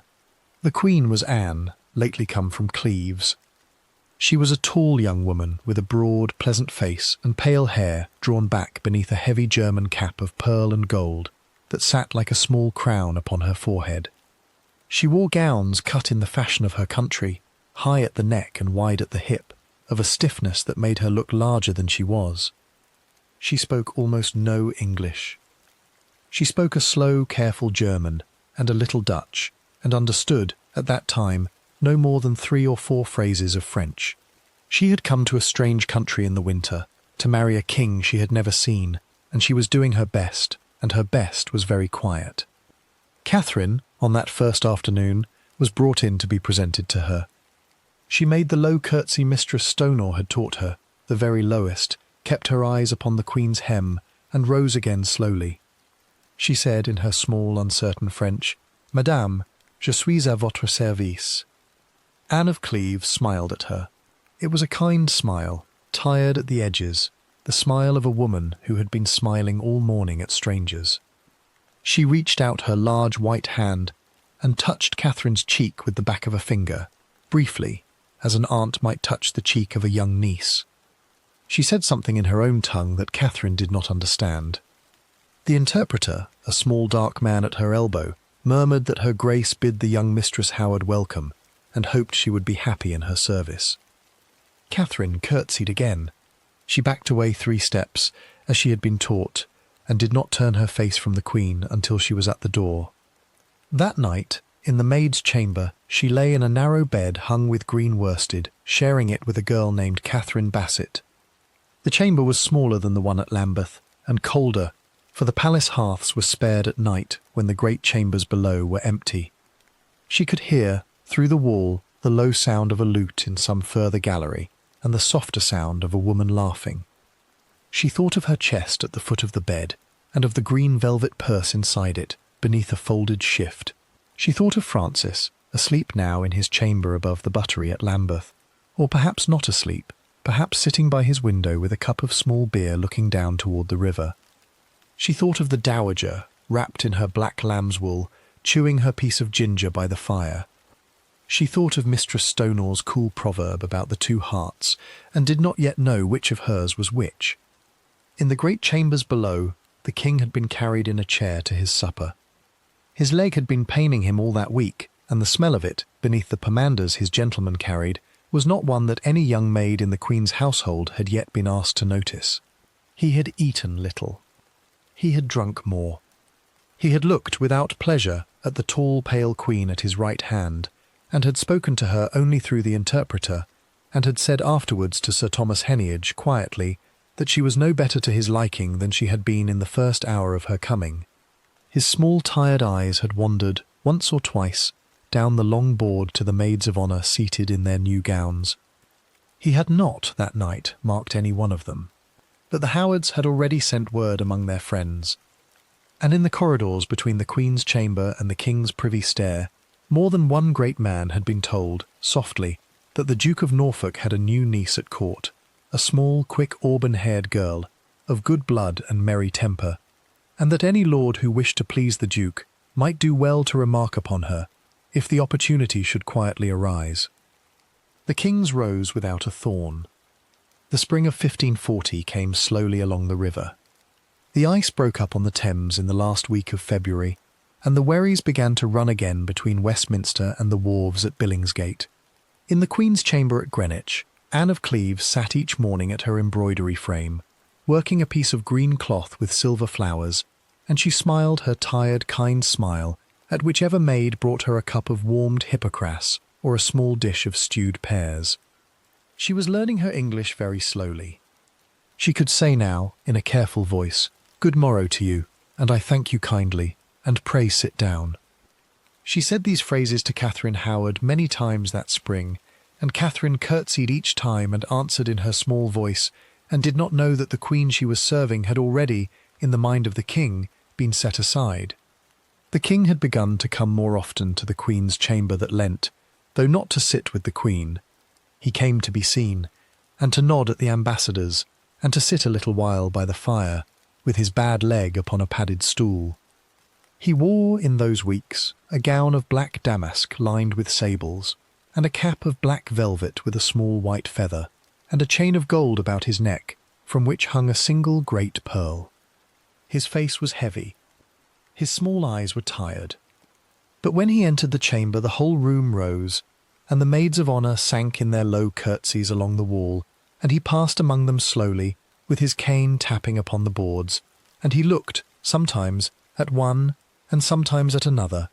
On the third such morning, near the middle of Lent, he stopped by Catherine's cushion, and asked her, in a soft, rough voice, what her name was, and whose daughter she was. She rose and answered him, her cheeks very pink beneath the edge of her hood. He listened. He nodded. He passed on, but he had marked her. And by nightfall the Duke her uncle had been told. Bishop Gardiner of Winchester kept a great house upon the south bank of the river, not far from the Dowager's own at Lambeth. It stood behind a garden of clipped yew, with a private stair down to the water. In the weeks of that Lent and the Easter that followed, the bishop began to give small suppers there. He asked the king, in a careful letter, whether his grace might do the honour of dining at Winchester House upon an evening when the palace was noisy, that his grace might rest a little from the press of business. The king came. He came in his barge with only 4 gentlemen. He was carried up the water stair in a chair. He sat in the bishop's oak-panelled chamber at a small round table, with a fire of applewood burning bright in the hearth, and the bishop's silver upon the cloth, and a capon roasted in butter set before him. The Duke of Norfolk was there, in a plain doublet of black velvet, quiet as a cat. And at the further end of the table, called down by the bishop with a small courteous flourish, sat the young Mistress Howard in her tawny satin gown, the crimson sleeves pinned on for the occasion, a small pearl at each ear. She was told, in the barge going over, that she was to speak only when the king spoke to her, and to laugh only if the king laughed first, and to sit very straight, and to eat little, and to drink less. She sat as she had been told. The king watched her over the rim of his cup. He asked her, at one point, whether she could sing. She answered that she could, a little, if the company would forgive her. The bishop clapped his hands, softly, and a lute was brought, and she sang a small tune she had learned in the long gallery at Lambeth. Her voice was small and clear. It did not reach the far corners of the chamber. The king leaned forward upon his elbow to hear her. When she was done, he sat back, and his heavy face was, for a moment, not tired, and he said aloud that it was the sweetest small voice he had heard in many winters. The bishop bowed low. The duke bowed lower. Catherine sat with her hands folded in her lap, and her eyes upon the linen of the cloth, and she felt, though she could not have named it, the whole shape of the room turn quietly toward her, as a field of grass turns toward a light. The suppers went on. There were 4 in April and 5 in May.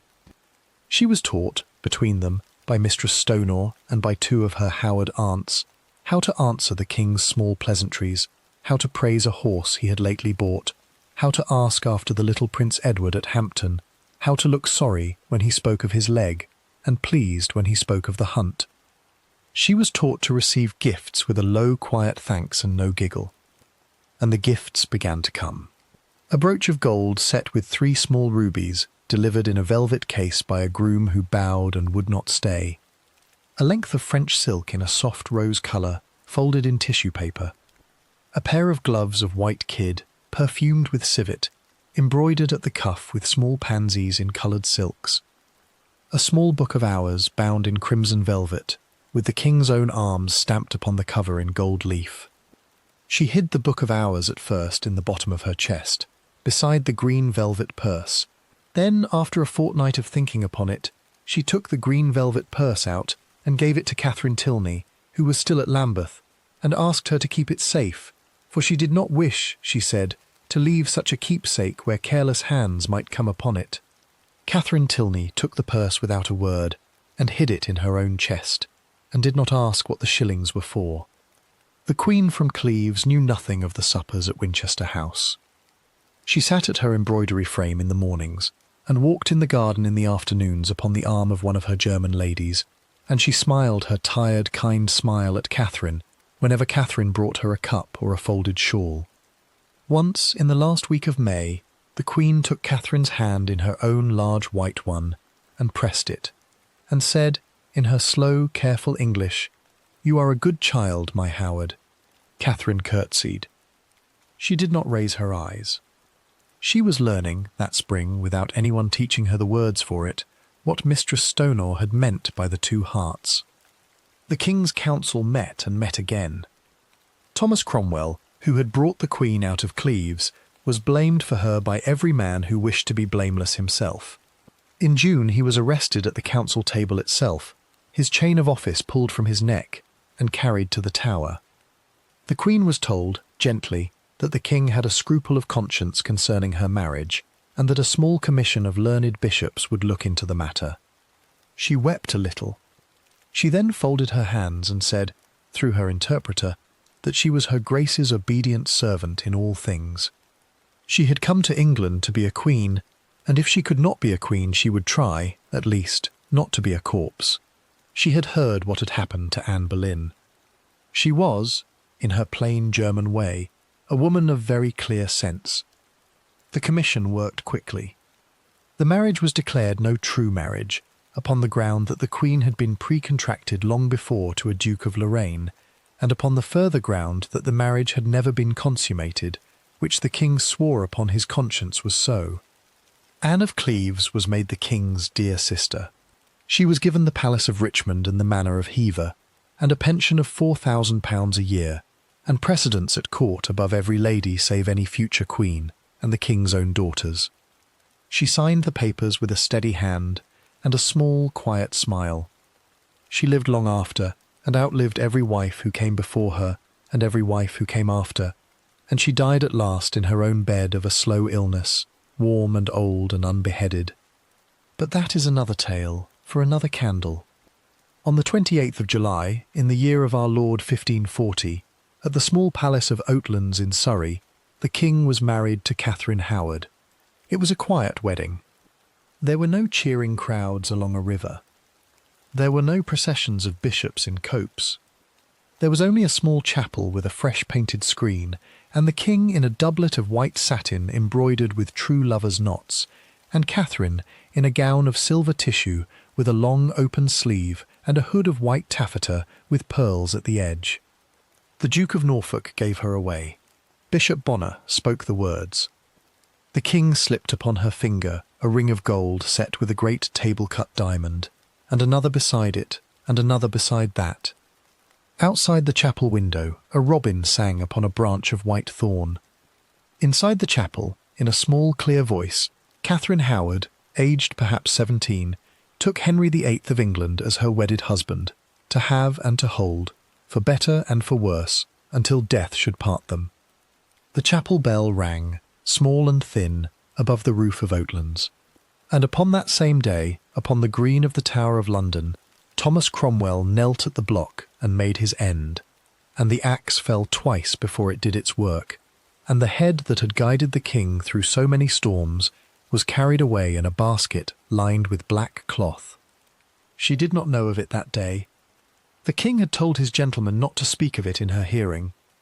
She was carried to her chamber in the evening upon his own arm, though he leaned heavily upon the cane in his other hand. She was undressed by her women, and put into a shift of fine Holland cloth trimmed with lace at the throat, and left in a great bed hung with crimson velvet. The king came to her presently, in a furred nightgown, and she saw for the first time, without the covering of his damasks and satins, the true weight of him, and the bandage upon his leg, and the wet stain upon the bandage, and she did not turn her face away, for she had been taught, in the long careful weeks, that a queen does not turn her face away. He was gentle with her that night, in his heavy fashion. He called her his rose. He called her his rose without a thorn. He said, into her hair, that God had at last sent him a jewel of womanhood after so many sorrows. She lay very still. She did not think of Francis Dereham. She did not think of the green velvet purse in the bottom of Catherine Tilney's chest at Lambeth. She thought only of the great red canopy above her head, and of the small painted angels in its corners, and of the drip of a candle in a silver stick by the door. In the weeks that followed, she was shown to the court as the new queen. She was proclaimed at Hampton in early August. She was proclaimed at Windsor upon St. Bartholomew's Day. She was carried down the river in a barge hung with cloth of gold, and the guns of the tower fired a salute as she passed, and the wary men upon the water raised their caps and cheered for a coin the Howards had scattered among them. She was given the Queen's jewels out of the great chest that had lately been Anne of Cleves's, and before that Jane Seymour's, and before that Anne Boleyn's, and she wore them at every supper. She had a rope of pearls that fell to her waist. She had a great gold cross set with an emerald as large as a robin's egg. She had, at her throat, upon a chain, a small enamelled locket that the king had given her upon her wedding morning, and inside it, unbeknownst to any but herself and one waiting woman, she kept a lock of her own hair, cut from behind her ear when she was 15 years old, tied with a small blue ribbon. She wrote to the dowager. She wrote to her uncle, the Duke. She wrote a short, careful letter to her father, who was still abroad, and paid the carrier a full shilling this time, out of her queen's purse, which was not a green velvet one now, but a great embroidered pouch of cloth of silver kept by her chamberer. She did not write to Francis Dereham. She had been told quietly by her uncle that a queen must have no private letters passing between herself and any young man not of her blood. She had nodded. She had understood. She had felt, for a moment, the small cold press of Mistress Stonewall's proverb against her ribs, and she had put it aside, as one puts aside a pin that pricks through the lining of a bodice, and she had gone on smiling at her king. The court settled into its new rhythm. The king grew merrier that autumn than his gentleman had seen him in many years. He wore brighter colours. He commanded new gowns to be cut for himself in the French fashion. He rode out with the hunt, though only for short courses, and came back red-faced and content, and called for his Rose to come and hear him tell how the hind had been taken. He gave her, in the first months of her queenship, gifts beyond counting. Manors in 6 counties. The wardship of a small lord's heir, which meant good coin each year, until the child came of age. A brooch shaped like a lover's knot, set with a great ruby and 2 pearls. A little dog with silky ears. A parrot in a gilded cage, which she never learned to like, for its small hard eye reminded her of something she could not name.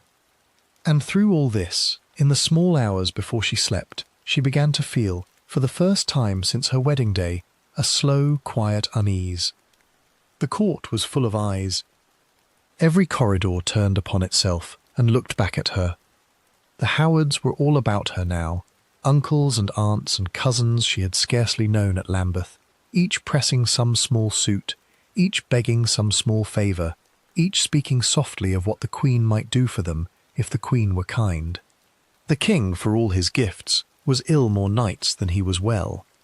The wound in his leg grew worse in the wet weather, and there were nights when he did not come to her chamber at all, and she lay alone in the great bed with its painted angels, and she listened to the small sounds of the palace beyond her door, and she thought, without meaning to, of the sound a broken lock had once made when it did not turn upon a corridor at Lambeth. The nights were long. The palace was warm, and somewhere in the shadowed corridors between the Queen's stair and the King's privy chamber, a young gentleman of the household, in a doublet of murrey velvet, had already begun to lift his eyes toward her as she passed. The summer progress. The summer of 1541 came in warm and slow, and the king announced in the last week of June that he would ride north with the Queen and with the whole court upon a great progress. He had not been into his northern shires since the rebellions of the year 1536, when the men of Yorkshire had risen against the pulling down of their abbeys and had marched under a banner of the 5 wounds of Christ. He had put that rising down with a great show of pardons and a quieter show of hangings, and now, 5 summers on, he meant to be seen among them again, in his own person, wearing his own crown, with a young queen at his side who might yet, God willing, give him another son to stand behind the small, pale Prince Edward at Hampton. The order of the progress was written out by a clerk of the chamber upon a long roll of parchment. There would be a train of some 5,000 horse. There would be 200 tents of painted canvas for the greater lords, and smaller tents of plain sailcloth for their servants. There would be 5 great waggons for the Queen's gowns alone, and 2 more for her linen. There would be a small travelling chapel of gilded wood, taken apart and set upon a waggon of its own, to be raised again at each of the great halting places. There would be 12 cooks and 40 scullions, and a bakery of 6 ovens upon wheels, and a brew-house in a covered cart that could turn out 10 barrels of small beer in a day. It was, one gentleman wrote in a letter to his brother in Norfolk, less a journey than a small city upon the road. They left London upon a morning of thin mist in the first week of July. The Queen rode a bay mare with a white star upon its brow, given her by the king that spring. Her saddle was of tawny leather, tooled with the small linked H and C that had been stitched now upon so many of her belongings. She wore a riding kirtle of russet worsted, and a hood of black taffeta, and a small mask of black velvet against the dust of the road. She rode very straight. She had been taught, in the long weeks of her queenship, that the country would look at her as it had once looked at Anne Boleyn, weighing every carriage of the head, every turn of the wrist. She meant to be looked at kindly. She smiled at the small crowds gathered by the crossroads. She let her mare walk when a child in a smock ran out to see her. She was, in those first days, very careful and very tired and very pleased with herself. The king rode beside her when his leg allowed. When it did not, he was carried in a great covered chair strapped between two quiet horses, and the Queen rode alongside, and leaned across sometimes to speak to him through the leather curtain. He wore in that heat a doublet of white satin, slashed with cloth of gold, and a broad hat of black, felt against the sun. He sweated heavily. His gentleman changed his shirt twice in a day, but he was in good humour. He pointed out to her the hedges of white thorn along the road, and the small stone churches upon their green rises, and the shape of an old Roman ditch that ran through a field of barley. He told her, in his rough, soft voice, that this was his England, and that she should look well at it, for one day she would ride through it again, with a small prince on her lap. They travelled by slow stages, 15 miles a day when the roads were dry, 10 when they were not. They halted at Enfield, at Hunsdon, at Hatfield, at Royston, at each of the small palaces the king had gathered to himself out of the fallen abbeys and the forfeited manors of the great. At each halting place there was a supper in a great hall, and a small ceremony of welcome, and a group of country gentlemen upon their knees in the courtyard, presenting a fat purse of gold coin as a gift from the shire. The purses were carried away by a clerk of the chamber and set aside for the king's use. The kneeling gentlemen were raised and were given cups of Rhenish wine, and were told they might come to court that winter if their affairs allowed. Most of them did not come. Most of them went home to their small manors and told their wives, for the rest of their lives, of the day they had knelt before the king and his rose upon the green at Royston. Among the gentlemen of the king's privy chamber upon that progress was one Thomas Culpeper. He was a young man of about 26, well made, with dark hair cut short in the new fashion, and a small pointed beard upon his chin. He wore a doublet of murrey velvet slashed with black satin, cut close at the waist, and a chain of small enamelled links about his neck. He rode a black gelding. He rode it well. He had come into the king's chamber some years before as a page, and had risen quickly, for he had a soft light hand upon the king's leg when the bandage had to be changed, and the king did not scream when Culpeper handled him. It was said, in the corridors of the chamber, that no other man in England could dress that leg without setting the king to weeping. For that gift, Culpeper had been given lands in Kent, and a small pension, and a place close to the king's bedside. He was distant kin to the Queen through her mother's line, Joyce Culpeper, though the exact stitching of the pedigree was a matter for heralds and not for lovers. He had been at court since before her wedding. She had noticed him, in a small, quiet way, upon her first Christmas as Queen, when he had knelt to pour wine into her cup at a supper, and she had seen his hands, which were long and steady and clean. She had noticed him again in the tilt-yard in the spring, when he had ridden against a Kentish knight, and had unhorsed him at the second course, and had come up laughing to her stand, his helm off, and had bowed to her, and to the king, and had said something to a friend that she could not hear. She had noticed him a third time in a corridor at Whitehall, when he had stood aside to let her pass, and had lifted his cap, and had smiled a small, crooked smile, that she remembered afterwards better than she meant to. Upon the progress, in the great sprawl of tents and wagons and small painted chambers, the distance between the Queen's chamber and the young gentlemen of the king's household grew narrower than it had ever been at Whitehall. At each halting place the Queen was lodged in whatever wing of the manor could be spared, and the king's gentlemen were lodged in the wing beside her, and the corridors between the two were often only a short walk with a candle. Lady Rochford, who was one of the older ladies of the Queen's chamber, and who had been sister-in-law to the dead Queen Anne Boleyn, was the woman who first began, gently and by small steps, to open those corridors. She was a strange woman, Jane Rochford. She was in her middle 30s by then, thin and dark, with a quick face and a low voice, and a memory full of the ruin of her own house. Her husband, George Boleyn, had been beheaded upon the green of the Tower 5 years before, upon the same day as his sister the Queen. She had lived since upon a small pension, and upon whatever small offices could be found for her at court.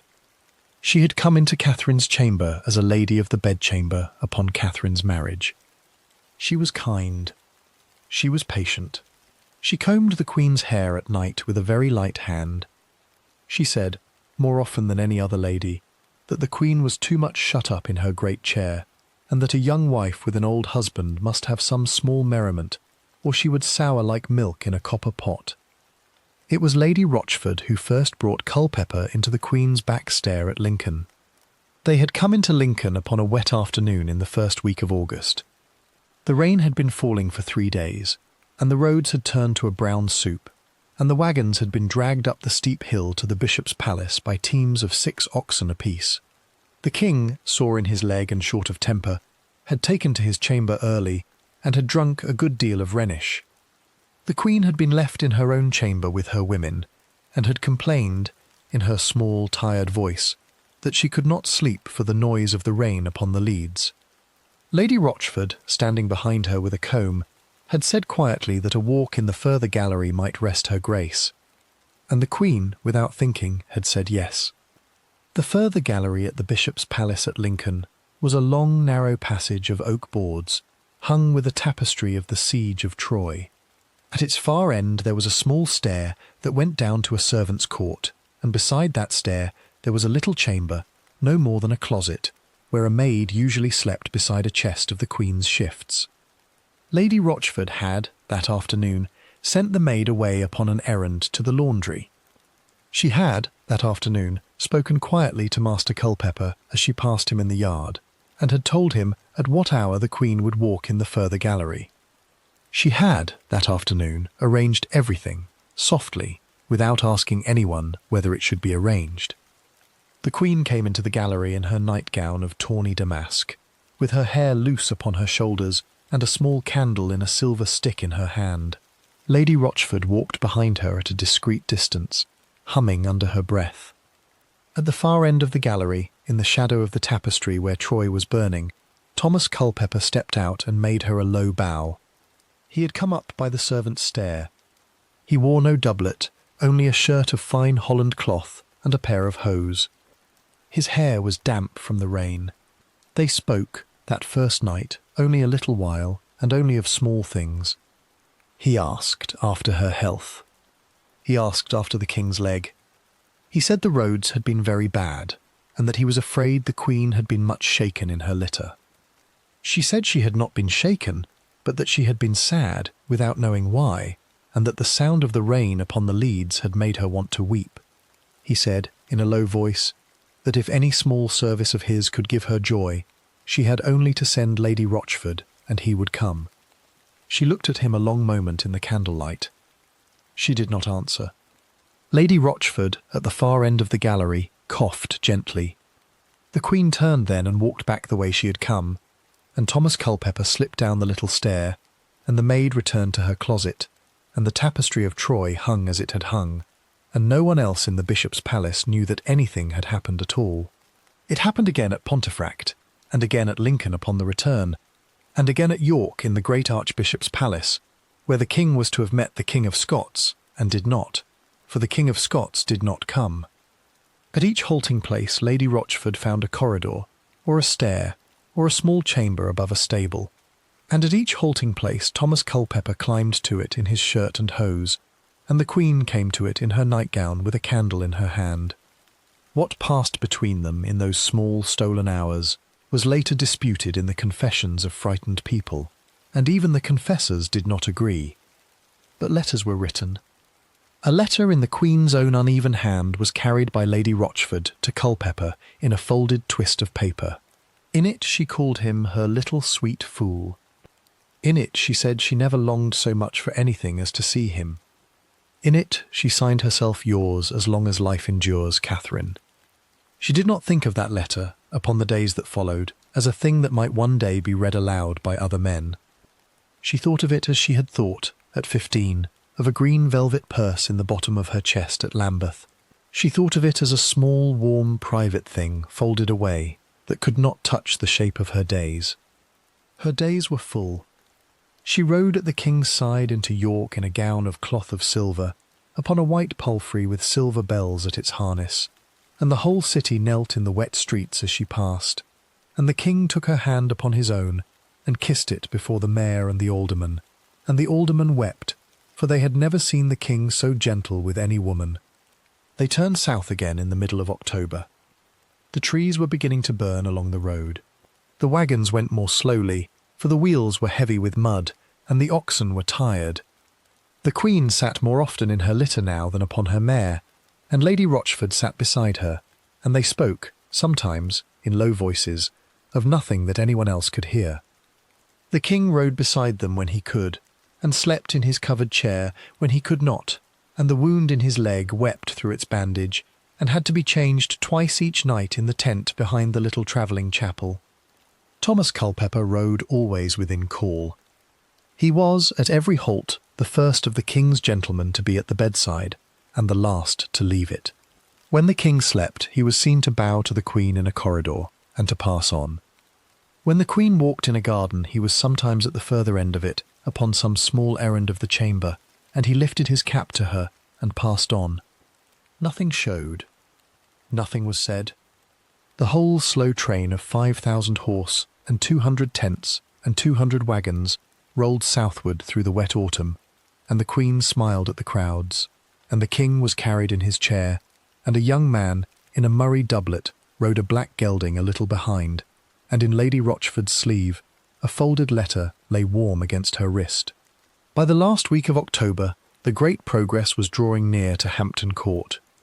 The chimneys of the palace could be seen from a rise in the road, smoking steadily against a low grey sky. The Queen leaned forward in her litter and looked at them a long moment. The King, in his chair, was asleep. Lady Rochford, beside her, said quietly that they would sleep in their own beds again by All Souls, and that a warm bath and a clean shift would be worth more than any crown in Christendom. The Queen laughed a small laugh, and lay back upon her cushions, and closed her eyes. She did not know that at Hampton Court, in the small palace chapel where the King was to give thanks for a safe journey, an archbishop had already been shown a folded note by a serious young man of the new religion, and that the note bore, in a careful clerk's hand, the whispered geography of a house at Lambeth. The letter and the whisper. The great train came into Hampton Court upon the last day of October, in a slow rain that pattered upon the leads and upon the wet backs of the tired oxen. The Queen was carried through the gatehouse in a chair of state, and the King in his covered chair beside her, and the two of them were set down in the great courtyard by a rank of yeomen in red coats, who stood as still as posts while the water ran off the brims of their caps. The Queen went up to her chamber upon the arm of Lady Rochford. Her women drew off her wet gown and her sodden stockings, and set her small feet in a copper basin of warm water, and combed the tangles from her hair, and put her into a fresh shift of fine Holland cloth. She fell asleep in her great bed before the last candle was lit, and she slept the long deep sleep of a young woman who has been shaken for weeks upon the roads of England, and she did not dream at all. Below stairs, the palace stirred as palaces stirred after a great progress.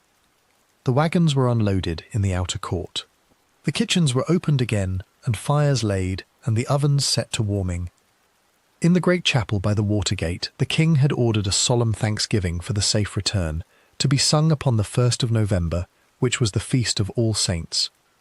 The choir men were fetched in from their lodgings. The vestments were shaken out of their linen wrappings. The tall wax candles were set upon the high altar, and the small candles upon the side altars, and the King's own pew was dressed with a fresh cushion of crimson velvet, with the arms of England worked upon it in gold thread. Upon the morning of that feast, the King was carried into the chapel in his chair, and the Queen walked at his side in a gown of white damask with a hood of black velvet, and the whole court knelt behind them in the small painted stalls. The choir sang the Te Deum. The candles burned very steady, for there was no wind in the chapel that morning. The King bowed his heavy head at the holy names. The Queen folded her hands upon her lap, and moved her lips in the shape of the prayers, and thought of nothing very deep, only that her feet were cold in her thin shoes, and that a shilling to a groom for a warmer pair would not be missed from her purse. Archbishop Cranmer stood in his own place in the chancel, in a plain white surplice above his black cassock. He did not sing. He held a small folded paper against the palm of his left hand, and his fingers were damp upon it, though the chapel was cool. He had held the paper so for 3 days. He had turned it over in his cell in Lambeth Palace across the river the night before, and had read it once by the light of a single candle, and had folded it again, and had put it away, and had taken it out, and had not slept. He was a careful man, and a frightened one, for he had seen too many friends of his own break upon the small hard rocks of the king's temper. But he was also, in his slow, honest way, a man of his church, and he did not know how to keep such a paper unread. The paper had come to him by a certain John Lascelles. Lascelles was a serious young man of the new religion, thin and pale of face, who worked as a servant in the king's own household, and who had a sister named Mary. Mary Lascelles, once a gentlewoman in the household of the Dowager Duchess of Norfolk at Lambeth, had left that house some years before, and had married a countryman, and had come lately to lodge in London near her brother. She had been sick of a fever in the last week of October, and in the small hours of her sickness she had spoken to her brother of what she had once seen in the Maidens' chamber above the west stair. She had spoken of a music-master named Manox, and of a gentleman named Francis Dereham, and of a broken lock that had never been mended, and of a girl called Cat, who had grown up merry and unwatched, and who now, if the ballads sung in the streets were true, sat upon a throne at the king's right hand. John Lascelles had sat by her bedside with a cup of small beer in his hand, and had said very little. He had gone home that night, and had walked the length of his small chamber for many hours. He was a man who believed that God had eyes in every corner of a kingdom, and that a truth held back was a truth turned to poison in the throat. In the morning he had gone to Archbishop Cranmer at Lambeth Palace, and had asked to speak with him alone, and had told him, in a low, even voice, everything his sister had told him. Cranmer had listened without moving. He had asked twice for a name to be repeated. He had asked what witnesses might be found. Lascelles had named Catherine Tilney, and Alice Restwold, and Joan Bulmer, and Margaret Morton, and had said that if the Archbishop pleased, he would swear all of it upon a book of Gospels. Cranmer had let him go. He had sat a long while in his study, with the wood fire dying in his hearth, and he had begun, at last, to write. It had taken him 2 nights to write the note. He had not put in it anything he could not swear to, only what John Lascelles had said in his hearing, and what Mary Lascelles was ready to say if she were called. He had folded the paper into 3, and had sealed it with a small plain wax, and had thought of 100 ways to bring it to the king, and had rejected each one. The king, in his chamber, could not be spoken to plainly of such a matter. The council could not be trusted with it, for half the council was houred by blood or by favour. In the end, Cranmer had chosen the one place in the palace where the king could not roar him down at once, and where no gentleman could snatch the paper from his hand before the king had read it. He had chosen the king's pew in the chapel, upon the feast of All Saints, in the sight of God. When the Te Deum was ended and the choir had knelt, and while the king still had his heavy head bowed upon his folded hands, the archbishop crossed the small distance between the chancel and the king's pew with the quiet step he had taught himself in a lifetime of walking softly. He did not look at the Queen. He did not look at the Duke of Norfolk, who was kneeling 3 paces behind her. He bent close to the king's ear, in the manner of a confessor whispering a small penance, and he laid the folded paper upon the crimson cushion beside the king's hand, and he murmured, only just above the sound of the choir, that his grace was begged to read what was there in private, when he might be alone, for it touched upon the good name of the Queen, and could not be spoken aloud in any company. Then he stepped back, and knelt again in his own place in the chancel, and closed his eyes. The king did not move for a long time. He did not open the paper. He did not look at it. He only set his broad old hand over it, so that the crimson cushion was covered, and the choir sang out the last verse, and the candles burned steady, and the Queen upon his right rose from her knees, and turned her face up to him with a small smile, and he smiled back at her, and neither the choirmen nor the yeoman at the door nor the young Mistress Howard herself saw that beneath the king's hand a folded paper had begun the slow, quiet work of unmaking her. He read it that afternoon in his privy chamber, alone. His gentleman had been sent out. The door was barred. He read it once. He read it twice.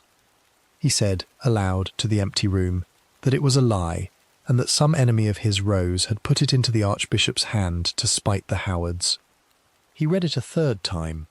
He said, more quietly, that it could not be a lie, for the Archbishop was not the sort of man to carry a lie into a chapel. He rang his small bell. He called for wine. He drank a cup of it standing at the window, looking down into the small privy garden where the last late roses were beginning to blacken with the wet. Then he sent for the Lord Chancellor, and for the Duke of Suffolk, and for a very few others whom he trusted more than his own council, and he showed them the paper, and he told them what must be done, and he told them how it must be done, that no whisper of it should reach the Queen's chamber for as long as it could be helped. They moved with the slow, quiet care of men handling a nest of hornets. The Queen was told, that same evening, that the King was somewhat troubled in his stomach, and would keep to his own chamber for a night or two, and that she was to be merry in her own rooms, and to think nothing of it. She thought nothing of it. She had her supper in her own chamber upon a small silver dish. She had her women play at cards with her by the fire. She was in bed before 9, and she slept as she had slept the night before, quickly and deeply, and she did not know that in the great chamber below her a small commission of grave men in furred gowns had been named, and that horses had been sent that night to Lambeth to fetch Mary Lascelles, and to a house in Southwark to fetch Francis Dereham, and to a manor in Kent to fetch 2 others whose names had been given by John Lascelles at the Archbishop's fire. Francis Dereham was taken up upon the 2nd of November, in the small hours before dawn. He had been lodged, since the Queen's marriage, in a chamber in her own household. The Queen herself had given him a small office there, upon his coming home from Ireland, and had taken him back into her service as a private secretary to write out her letters. It had been thought a small kindness to an old kinsman. It had not been thought, by any who noticed it, more than a small kindness. Now the men of the council, coming through the corridor with lanterns in their hands and a warrant in a leather case, found him asleep in a shirt of fine Holland cloth, in the same bed the Queen's chamberer had lately turned back for him, and they laid a hand upon his shoulder, and they told him to rise and to dress, for the King would have a word with him, and they did not tell him yet where the word would be spoken. He dressed. He came with them. He did not ask questions. He was taken by a small boat down the river to the Tower before the sun was up. Manox was fetched from a house in London that same night, and lodged, at first, only in a private room in the Lord Chancellor's own house. Catherine Tilney was fetched from Lambeth, and Alice Restwold, and Joan Bulmer, and Margaret Morton. They were kept apart, in different rooms in different houses, and were spoken to by different men, so that no story might be shaped between them. Each was asked, gently at first, what she had seen and heard in the Maidens' chamber above the west stair, in the years of the child cats growing up.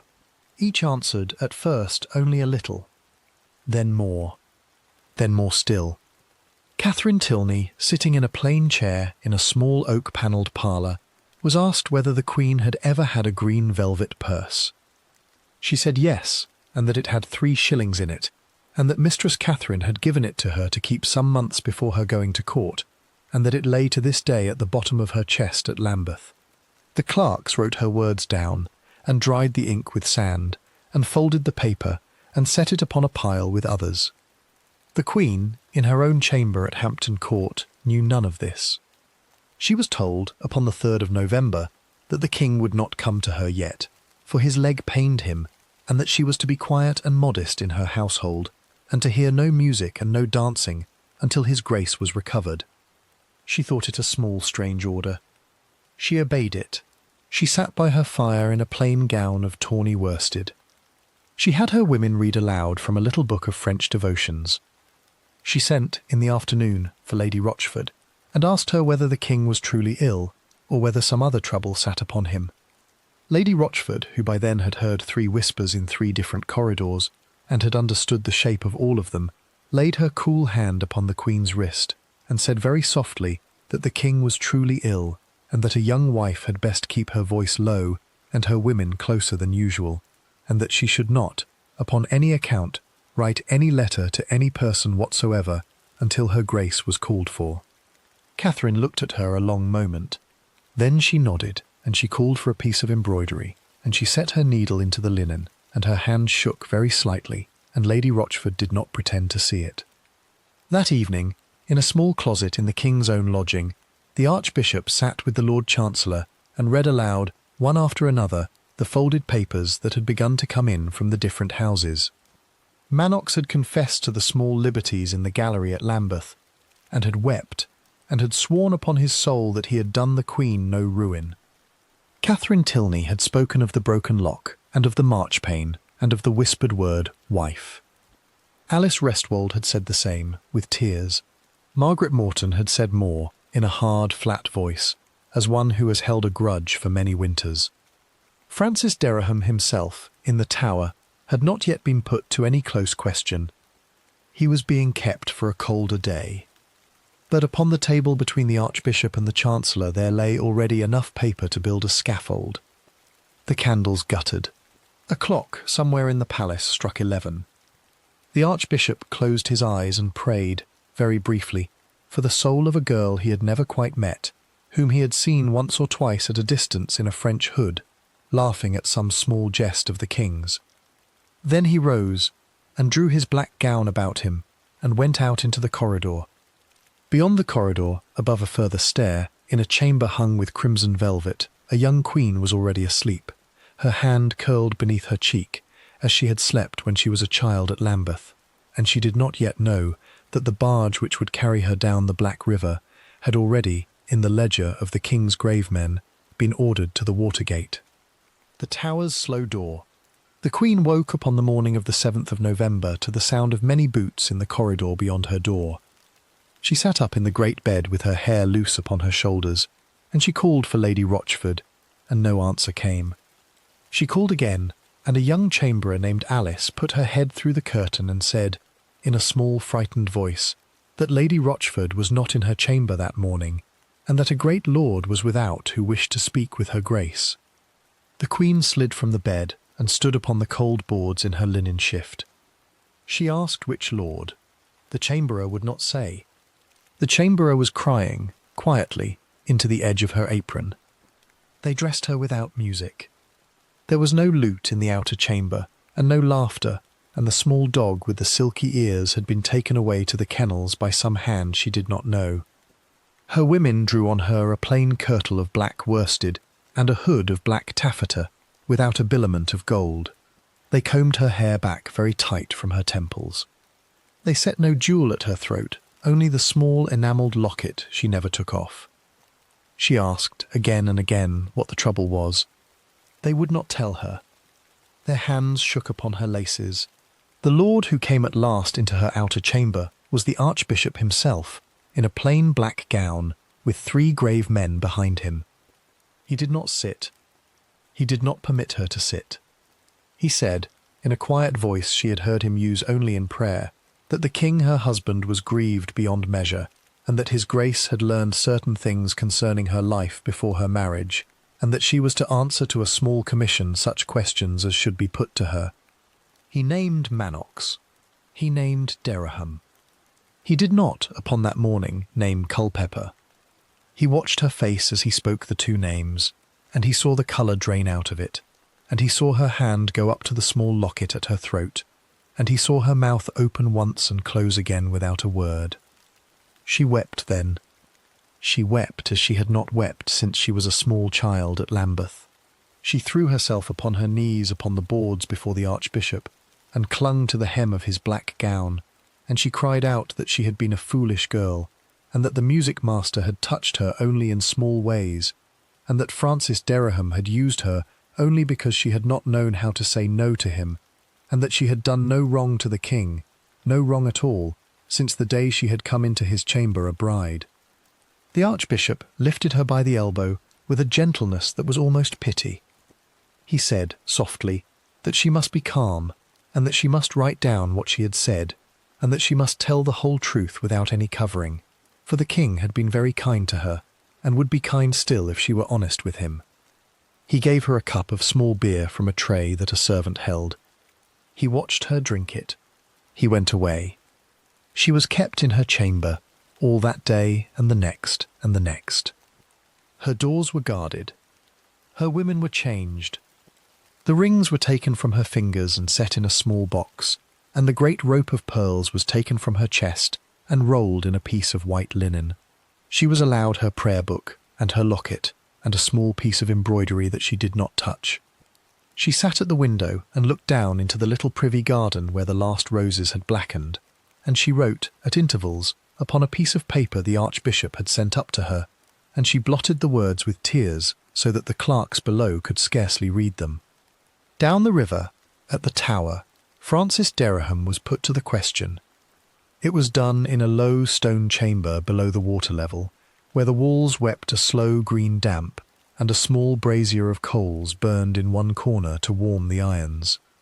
He was stripped to his shirt. He was set upon the rack, which was a great oak frame with rollers at either end, and stout ropes of hemp bound to the wrists and to the ankles. The rollers were turned by a lever, one notch at a time, and the ropes drew tight, and the joints of the shoulders and of the hips began to part very slowly from their sockets.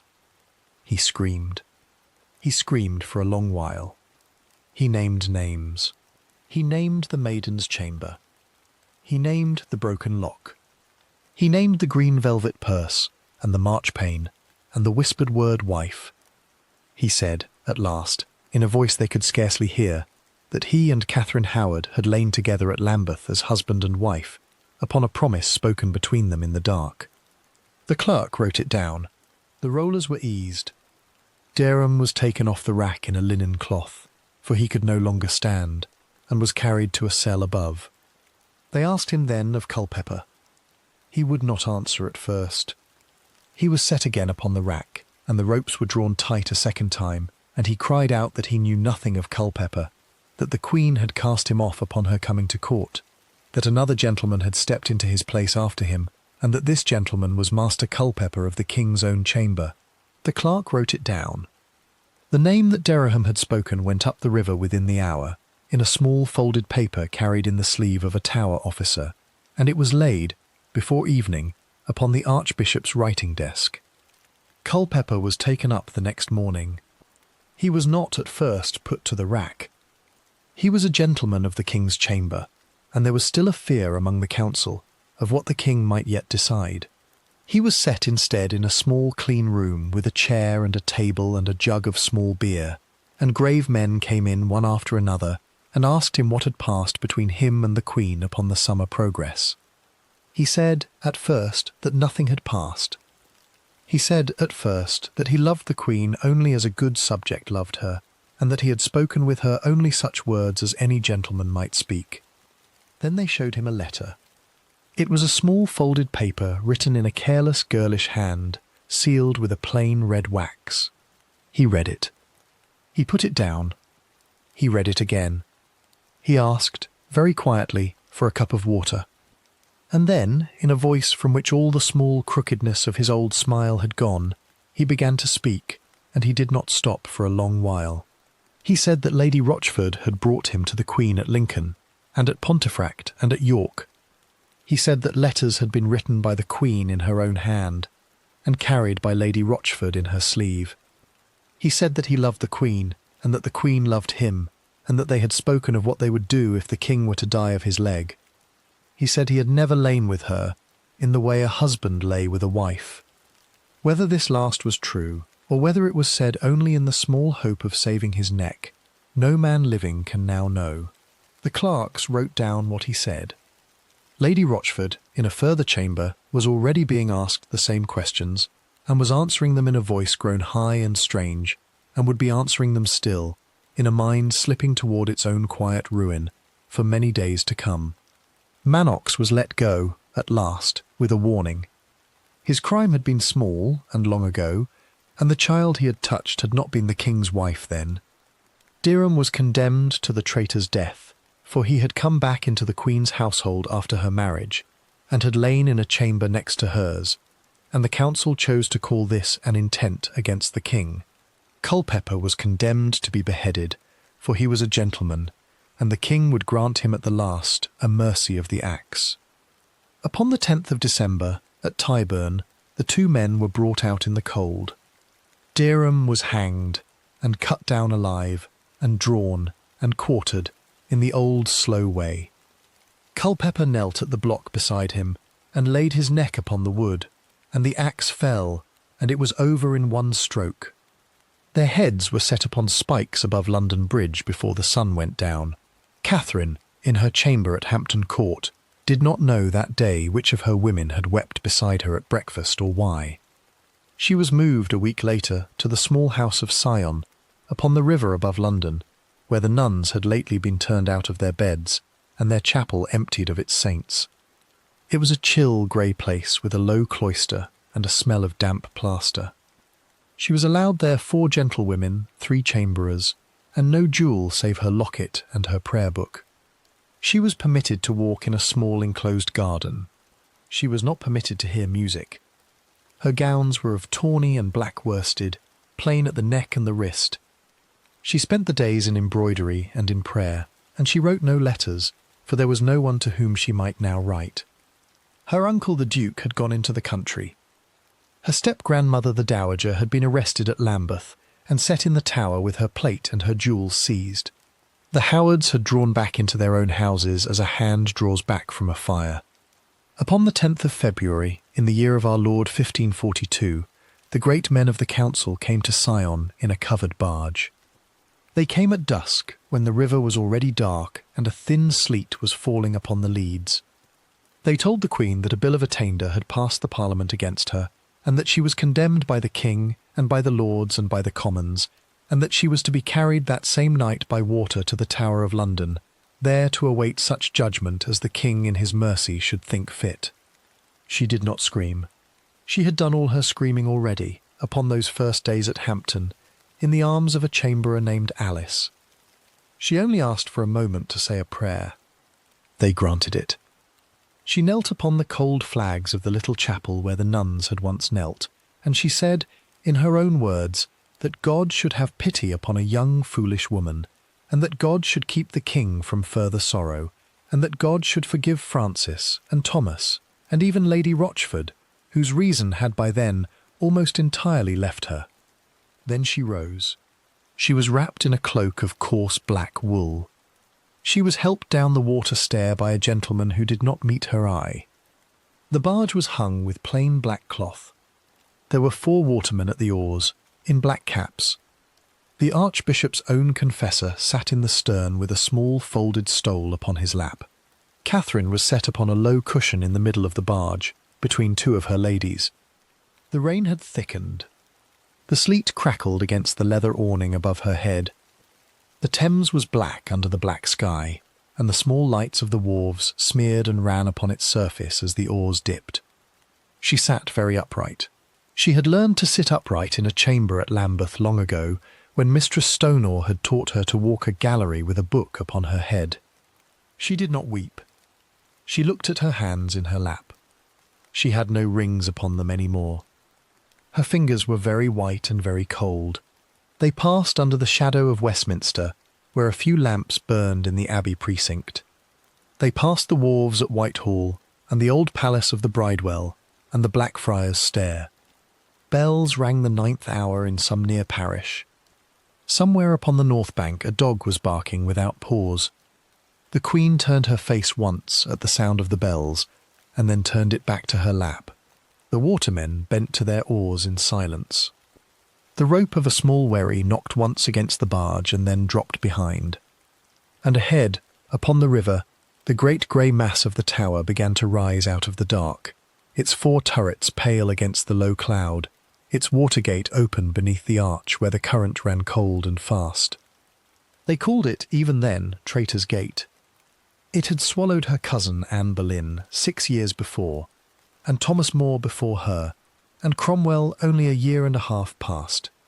Its stone jaws dripped in every weather. As the barge slid under the arch, the Queen felt the change of the air upon her face, the sudden closeness of wet stone, the small hollow slap of the water against the walls. A yeoman was waiting upon the inner stair with a lantern in his hand. He did not speak. He held out his arm. She took it. She was helped up the wet steps in her sodden cloak, and she did not slip, though the stones were treacherous with green weed. At the top of the stair she looked back, once, at the black river and the black barge, and the dim shape of the confessor still seated in the stern with his small folded stole. Then she turned her face away. She was lodged in the same set of chambers her cousin had known. They had been kept much the same from a certain quiet respect or a certain quiet dread. A small fire had been lit in the outer room. A tray of bread and a jug of small beer had been set upon a table. A narrow bed with a coverlet of coarse red serge stood in the inner chamber. Her ladies were shown to a further room. She was left alone for a little while, at her own asking, that she might kneel by the bed and say her prayers. She knelt. She said the prayers she had been taught in the whitewashed chapel at Lambeth, in the years when the little saints were still in their niches. She said the Ave and the Paternoster and the small Latin phrases she had never quite understood. She rose at last and sat upon the edge of the narrow bed with her hands folded in her lap. The fire in the outer chamber cracked once. Beyond the shuttered window, the sleet had turned to a slow, steady rain.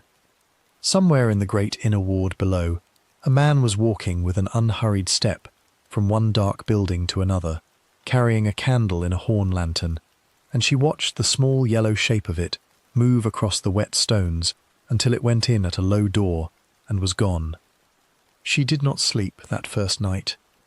She sat until the fire burned low, and then she lay upon the narrow bed in her worsted gown, and she watched the shape of the shutters lighten by slow degrees toward a grey dawn. She thought, without meaning to, of a chamber at Lambeth, and of a broken lock, and of a green velvet purse that had held 3 silver shillings. She thought of a young man in a murrey doublet, laughing in a gallery long ago. She thought of another young man in a shirt of fine Holland cloth, bowing to her in the shadow of a tapestry where Troy was burning. She thought at last of the king her husband, whom she did not any longer know how to love or how to fear, and she wondered whether he was awake in his own great bed at Whitehall or Hampton, and whether he thought of her at all. Beyond her window, in the grey morning of a February she would not see the end of, a raven called once from the wall, and a boot rang upon a paving stone, and somewhere below, in a workshop of oak beams and iron tools, a joiner had already begun to plane the wood of a small low block. The final descent. The morning of the 13th of February came in grey and very cold. A thin snow had fallen in the night, and it lay in small drifts along the leads of the White Tower, and in the corners of the inner ward where the wind did not reach. A raven called once from the wall above Beauchamp. A dog barked in some lodging near the Watergate, and was quickly hushed. The bells of the small chapel of St. Peter ad Vincula rang the hour of 7, thin and sweet upon the frost, and inside the Queen's chamber a serving woman drew back the heavy shutter and let the pale winter light fall upon the coverlet of coarse red serge. Catherine had been awake since the 4th hour. She had sent, the evening before, for the block itself to be brought into her chamber. It was a small, low thing of new pale oak, planed smooth upon its upper face, hollowed a little at the middle for the throat. The lieutenant of the tower had not wished to bring it. He had thought it a strange asking. But the young queen had said, in a voice quite steady, that she wished to know how to place herself upon it, so that her last movement might not shame her. So it had been carried up by 2 yeomen in their red coats, and set upon the boards near the fire, and left there. She had knelt beside it in her worsted gown, alone, with the door closed, and she had laid her cheek upon the wood, and then her throat, and then risen, and knelt again, and placed herself twice more, until the shape of it felt known to her. Then she had risen for the last time, and gone to her prayers. She wore, that morning, a plain gown of black velvet with a small edging of miniver at the throat. Her hair was drawn back beneath a linen coif, so that the neck might be quite clear. A hood of black taffeta lay ready upon a chair. Her ladies dressed her in silence. Alice, the young chamberer who had wept beside her at Hampton in the first days of her sorrow, tied the laces of her sleeves with fingers that would not quite steady, and Catherine, seeing it, laid her own small hand for a moment over the girl's, and smiled the crooked smile she had smiled since she was a child at Lambeth, and told her softly not to fear. The girl went on with the laces, and did not weep, and only when the Queen had turned away did she press her forehead against the sleeve she had just tied. They brought her a piece of manchet bread and a cup of small beer for her breakfast. She ate the bread very slowly, in small, careful bites, and drank a little of the beer. She had asked the night before for her confessor. He had come to her by candlelight in the outer chamber, a spare grave man in a plain black gown, and he had heard her, and she had spoken to him for a long while, and she had wept at intervals, and he had given her the absolution. She had said, at the end, that she was ready. She had said it, and she had meant it, and she had gone to her narrow bed and had slept, at last, for a few short hours, the way she had always slept, quickly, with her hand curled beneath her cheek. At about the 8th hour, the Lord Chancellor came to her chamber. He was a heavy man with a kind, tired face, and he did not sit.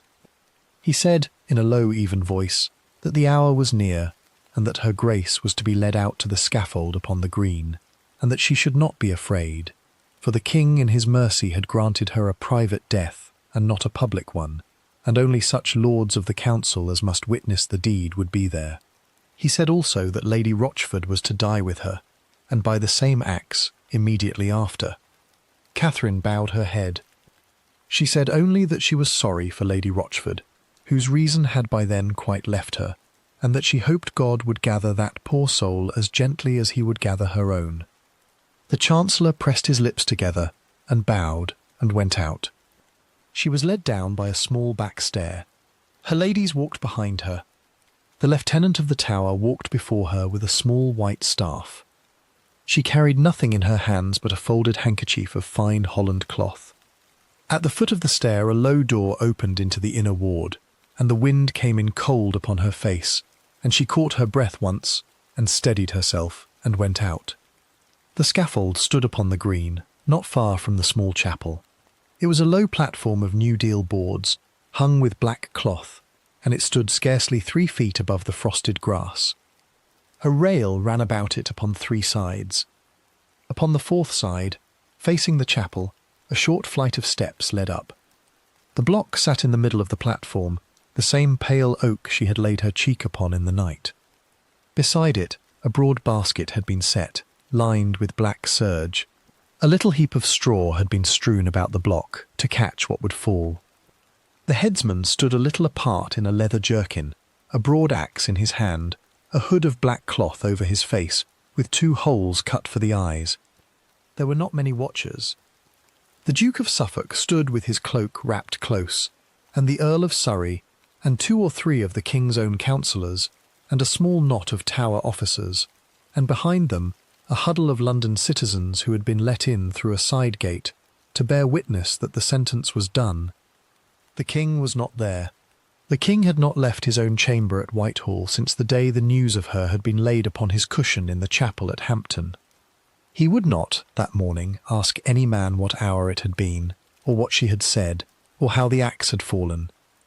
He would only, in the days that followed, grow more heavy in his chair, and eat more, and speak less, and set his old small eyes upon the fire, and say nothing to anyone at all. Catherine climbed the short steps without help. She stood a moment upon the platform, and looked out over the small, quiet company, and drew a small breath. Her voice, when it came, was not loud, but it was clear enough to be heard by those who stood nearest, and their notes of it were carried afterwards to others. She said that she had come there to die, according to the law and by the law by which she was judged. She said that she was a great sinner, and had grievously offended God from her youth upward, and had been proud and vain, and covetous of the honours of the world. She said that she had offended against the King her husband, both before her marriage in the folly of a young heart, and after her marriage in the folly of a young wife, who had not known how to guard her own name. She asked pardon of God, and of the King, and of all whom she had wronged. She asked that all Christian people should pray for her soul. She spoke gently of the King, and said that he had been a good and gracious sovereign to her, and that she deserved to die 1,000 deaths for having offended so kind a prince. Whether she added anything more, in a lower voice to those who stood close, no one afterwards would agree upon. Some said she spoke a name. Some said she spoke none. Some said she only closed her eyes and moved her lips in a prayer. She turned then to her women. She gave the folded handkerchief to Alice. She kissed the chamberer once upon the cheek and pressed her hand, and then she stepped back, and knelt upon the straw. She removed the hood of black taffeta with her own hands. Her women bound a linen kerchief over her eyes and tied it behind her head and stepped away. She placed herself as she had practised in the night. She laid her throat upon the smooth, pale oak. She said, in a small, clear voice that was heard by every soul upon the green, the old words that had been said upon that spot before, "Lord Jesus, receive my soul." The headsman raised the axe. It fell once, cleanly, in the way a headsman prays that his axe will fall. It was done. They laid a cloth over her at once. Her women came forward. They did not weep aloud. They lifted what was to be lifted, and set it in the basket lined with black serge, and covered it, and stood back. The straw was raked to one side. Fresh straw was laid down. A second condemned woman was led up the steps, thin and unsteady, her eyes wide and unseeing, muttering some small phrase to herself over and over that no one afterwards could shape into sense. Lady Rochford was helped to the block by 2 officers, for her legs would not hold her. She was made to kneel. Her head was bound. She was laid down. The axe rose a second time, and fell a second time, and it was done again, and the small, quiet company upon the green crossed themselves, and the lieutenant of the tower bowed his head, and the raven upon the wall of Beauchamp called once more into the cold. They carried the 2 baskets across the frozen grass to the chapel of St. Peter ad Vincula. The door was already open. The floor of the chancel, near the altar, had been lifted the day before. A shallow grave had been dug beside another that lay there, unmarked, in which 6 winters past another young queen had been laid, Anne Boleyn, cousin of the blood, whose name was scarcely spoken now, above a whisper in any Howard house. Catherine was placed in the fresh earth beside her cousin, without a coffin, wrapped only in a plain linen sheet. Lady Rochford was laid a little apart, in her own small grave. The stones of the pavement were set back in their places. There was no monument. There was no name cut into the flag. A candle burned upon the altar for a little while, and then was quenched. A priest said a few Latin words above the closed floor. He went out. The door of the chapel was shut, and that was the end. She was, at her death, perhaps 19 years old, though even then the parish books that had been silent at her birth could not answer for it.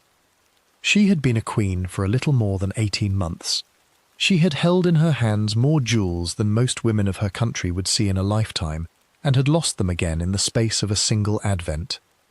She had loved, in her small hasty way, 3 men, and had known truly none of them. She had been the 5th wife of a great king who would have 2 more after her, one to bury him, and one whom he would spare.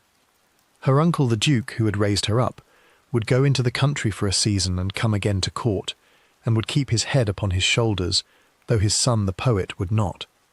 Her step-grandmother, the dowager, sitting in her tower cell in her black lamb's wool, would be pardoned that summer, and would die not long after in her own bed at Lambeth, chewing, one hopes, a last piece of ginger.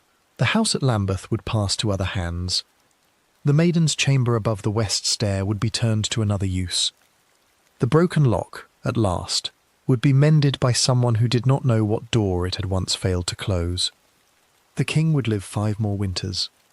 His leg would grow worse. His temper would grow shorter. He would marry, in the summer of 1543, the widow Catherine Parr, a gentle learned woman of 30, who would nurse him in his last illness and outlive him by a year. He would die in his great bed at Whitehall in the small hours of the 28th of January, in the year 1547, holding the Archbishop's hand, unable at the last to speak, and he would be carried to Windsor in a coach hung with black velvet, and would be laid beside Jane Seymour, his 3rd wife, who had given him his only son. He would not, in any letter or in any deed that has come down, speak of Catherine Howard again by name after the day the axe fell upon the green. And so, dear listener, wherever you are lying now in the soft dark of your own quiet room, this is where the small story of the 5th wife closes. She was a foolish young woman, raised without a mother's guiding hand, in a crowded house with a broken lock, and she was drawn up by men who wished to use her.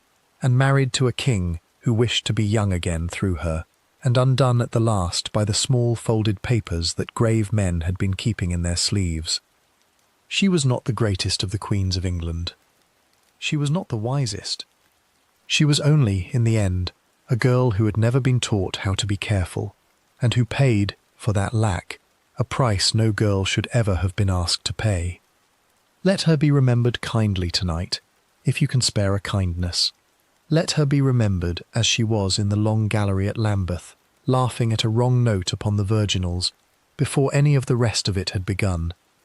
The chapel of St. Peter ad Vincula stands to this day within the walls of the Tower of London.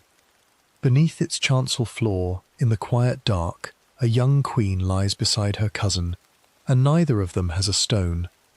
The bells of that chapel still ring the hours, thin and sweet upon the frost, over a river that no longer carries barges, past wharves that no longer smell of wool. The world she knew is gone. Her small voice is gone. Only the story remains, and only for as long as some quiet voice, at some late hour, is willing to whisper it. Now let the mind soften. Let the shoulders lower. The tower is silent. The river is dark. The candle by the door has begun to gutter, and the little painted angels above the great red canopy have long since faded from any wall that still stands. Somewhere a bell rings a distant hour. Somewhere a raven settles upon a cold stone. And the fifth wife of Henry VIII, gathered at last into the small dark chapel beside her cousin, needs nothing more of us tonight but our quiet. The candle burned low. The chamber fell silent. And history, once again, turned the page in the dark.